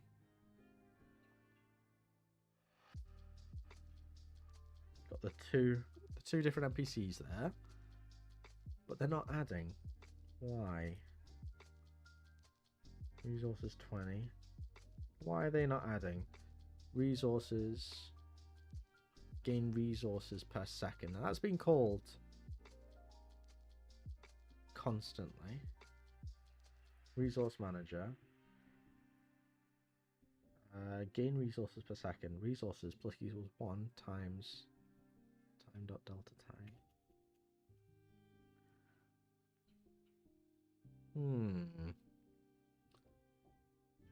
Let me just chat GPT why this isn't working real quick. Why does this not increment by 1 every second? Let's see what ChatGPT has to say.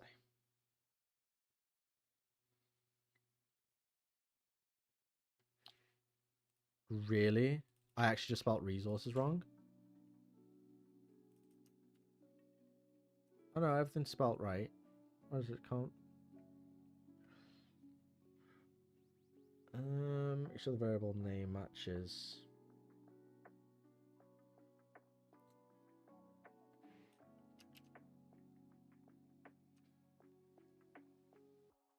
Apparently I've just spelled resources wrong this whole time anyway in this script, so that's funny. So in fact, let me just update. I'll show you what I mean by that. Jesus Christ. Exceptionally intelligent I am. We're going to do just current document. Let's update all them. Boom. Okay. That at least works. It still doesn't work.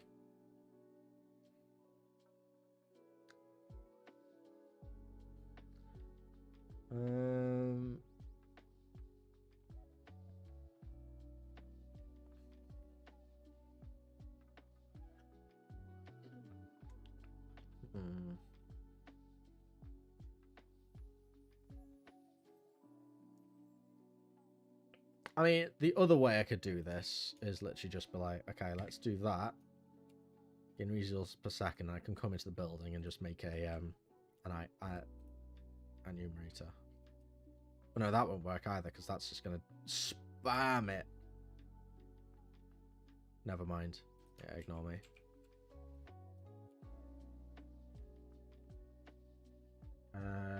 Resource manager, like that.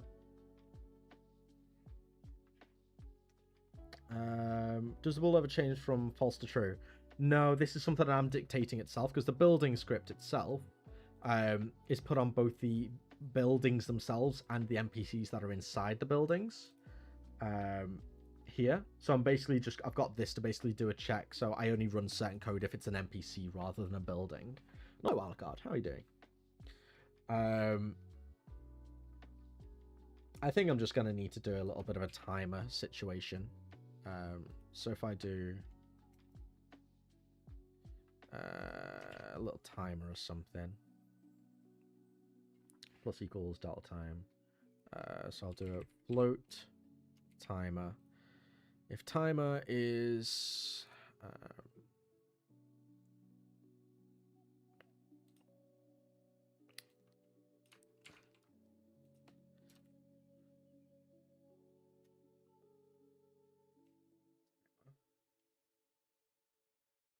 in fact, no, that can't go there. That needs to go up here. Private float.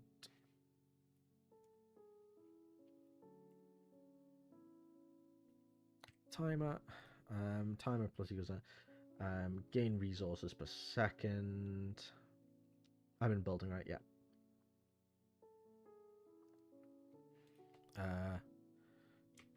Underscore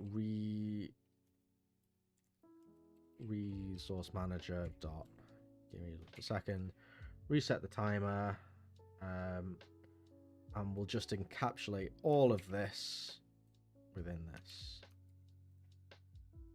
And then we can just set that like that. Why have we got error messages popping up? Oh, resources. There you go. Have I got anything else? Nope. That should be... Let's see if that works. Let's see if that works. Just a manual timer instead of doing it in the thing. You missed out update resource display. Did I?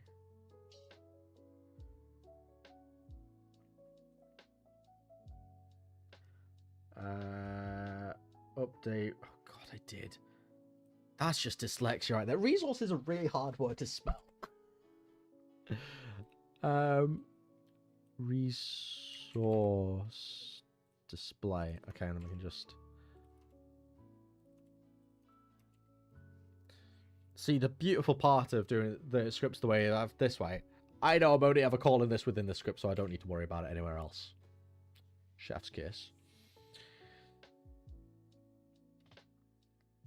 Alrighty. In fact, this can probably be private, actually, thinking of it, because of that fact. Oh, no, not that one. Oh, update resources, right, already is. Never mind, ignore me. Big ol' done poof moment.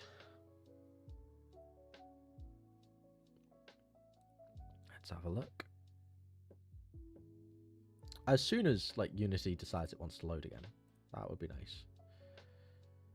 We're gonna get a crash. I'll be really upset if we get a crash.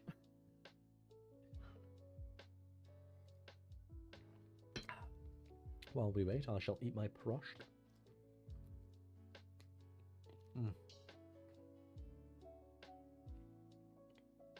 Really good.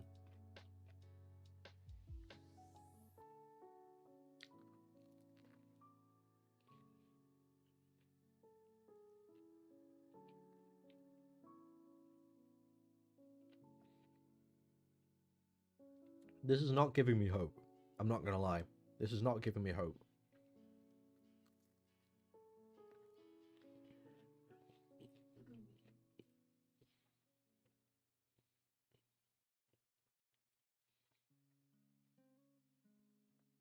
Oh dear. Oh dear.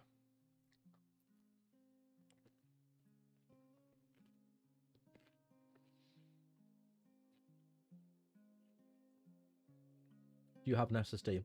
Yes. I think this is more just a crash kind of situation rather than it being slow. Is this game saved on my SSD though? That's the question. Because I do have a hard drive otherwise. But I'm pretty sure this was all saved on there. Game files, Unity, challenges. Yeah, this is saved on the SSD. This is probably a big crash moment.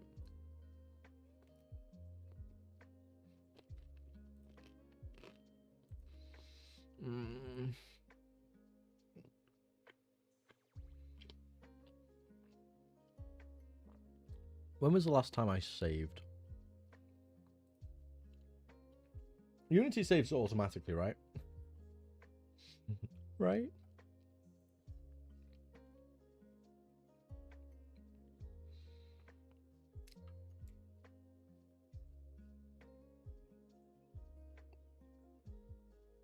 No, I don't think it does. Oh, don't tell me that. I mean, everything will have been saved prop-wise. So worst case, you can just drag and drop all the props straight back on. I'm gonna pull the plug.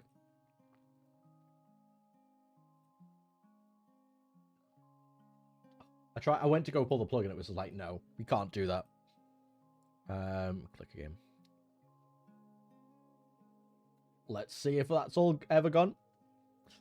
I mean, all the scripts and stuff will still be there, so that'll be fine. I mean, they're all here anyway. It might just mean I have to remake the scene itself. Oh no, everything's here. Fair enough. Let's try again.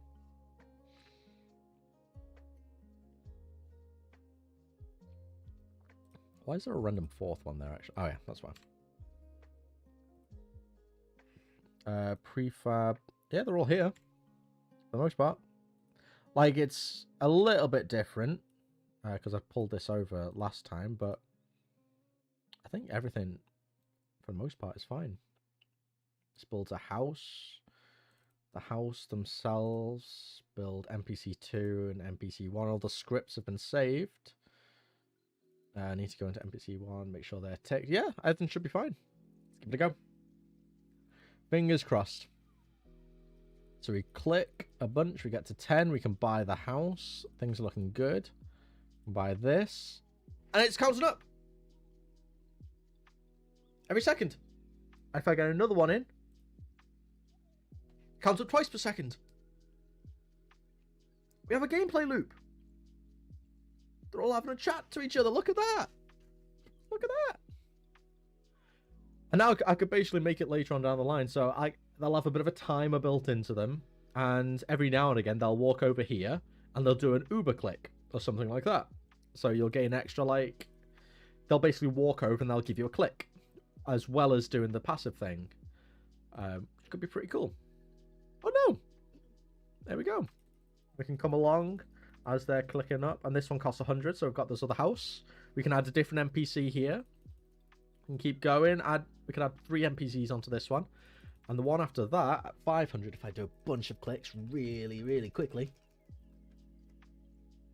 I need to change the layering on this, though, so this is always in front. Looking at it. I could probably fit, like, 3 or 4 NPCs on this one as well. And then add a couple more houses, and then make it so when you do buy all the NPCs, they start walking up and clicking. And then after that, the only other thing I need to do is make it so maybe you can demolish buildings and replace them with better ones, maybe. If you wanted to go down that road. And I mean, one thing I do need to do now is remove resources. So let me change that really quick. So you actually lose the resources when you actually spend them. Remove this resources. That's a void. And we're gonna do int resource amount. Resources minus equals resource amount, and then update resource display. There we are. Minus equals resource display. And then from there, we just need to call this whenever we actually build something. So whenever this gets built, which would basically happen here anyway, I'm just going to resource manager dot. Have I spelled that right? Yep. And this is going to be the resource cost, which will go in there. And that'll be it, because that'll work for both the NPC and the building. So technically, me doing that actually technically finishes the game. We have the gameplay loop. Honestly, gives me inspiration to make a clicker game which you create a procedurally moved dystopian city. Where every time you upgrade a house, it becomes higher and more technological. I kind of want to make that now. Bro, literally me too. Like, this has been really fun, just kind of learning, just making a different type of game. You know? We placed that, we're back to 0, but now we can go up to 2. You can click the NPC. That took us down to 0 again. Let's get another 20. We'll let it tick up a bit. Yeah. Boom, it's working. Happy days. Yeah, this has actually been really fun. Like, clicker games are really, like, quite simple in that regard, you know? Like, you can build, like, technically, I have the game made. From this point onwards, it's just like, well, what interesting features do we want to add, you know? That's pretty cool. Like, you can make it so, well, when you click on it, well, we've got the basic functionality from it. We've got the button, so you can click and add different bits. We can add it so the NPC wanders every now and again, so you get that engagement. We can make it so you can destroy buildings, or upgrade buildings, I should say.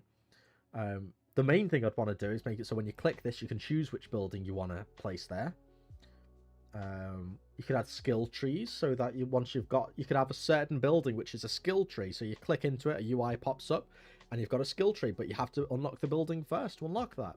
Like, there's so many options. This reminds me that the most popular game to this day is still Nature Clicker. Literally. And Cookie Clicker from back in the day, man. The only clicker game I ever released. Made in 24 hours. Literally. Clicker games are just, like, such a good place to start for this kind of stuff. I actually had a lot of fun making this. This was a lot of fun. But hey, Dynam, if you want to enter, if you want to have a look, see if there's a game jam going on at some point in the new year, we can do a little collab and make a little clicker game if you want for a game jam. Could even make a YouTube video out of it. How crazy would that be? But if you want, yeah, we can figure something out, because this has been really fun. I'd quite like to make, as you say, that dystopian one. We can do the art, all that kind of stuff. Make a few different mechanics. Think of some groovy things. I'd be down. Sound. Let's set it up. Let's figure out a time and a place, and find a jam that could be interesting to do it in. Yeah, let's go for it, man. It'd be right fun.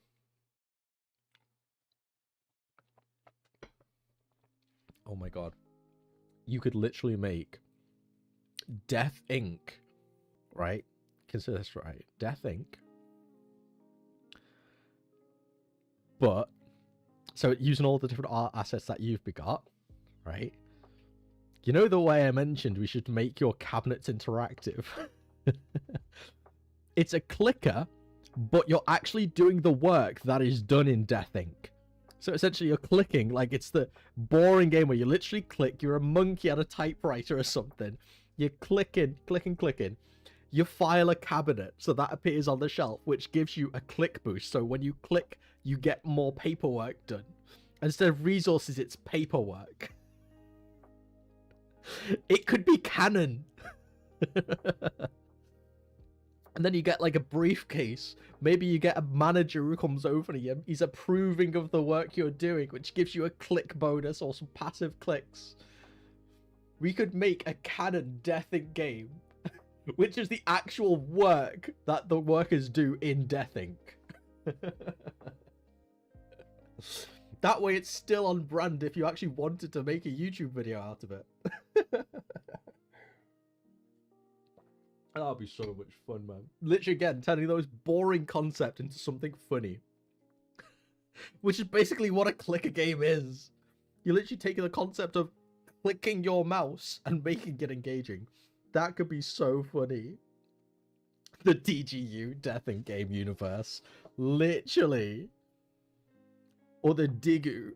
Digu, Death in Game Universe. Oh, that could be really funny, man. That could be really funny. Well, no, I'd be down. I'd be down. We need to find a game jam to do though, because well, I say that there's loads going on at all times. Itch.io. When's Bracky's next game jam coming out? Actually, come to think of it, I think that's more in the summer though, isn't it?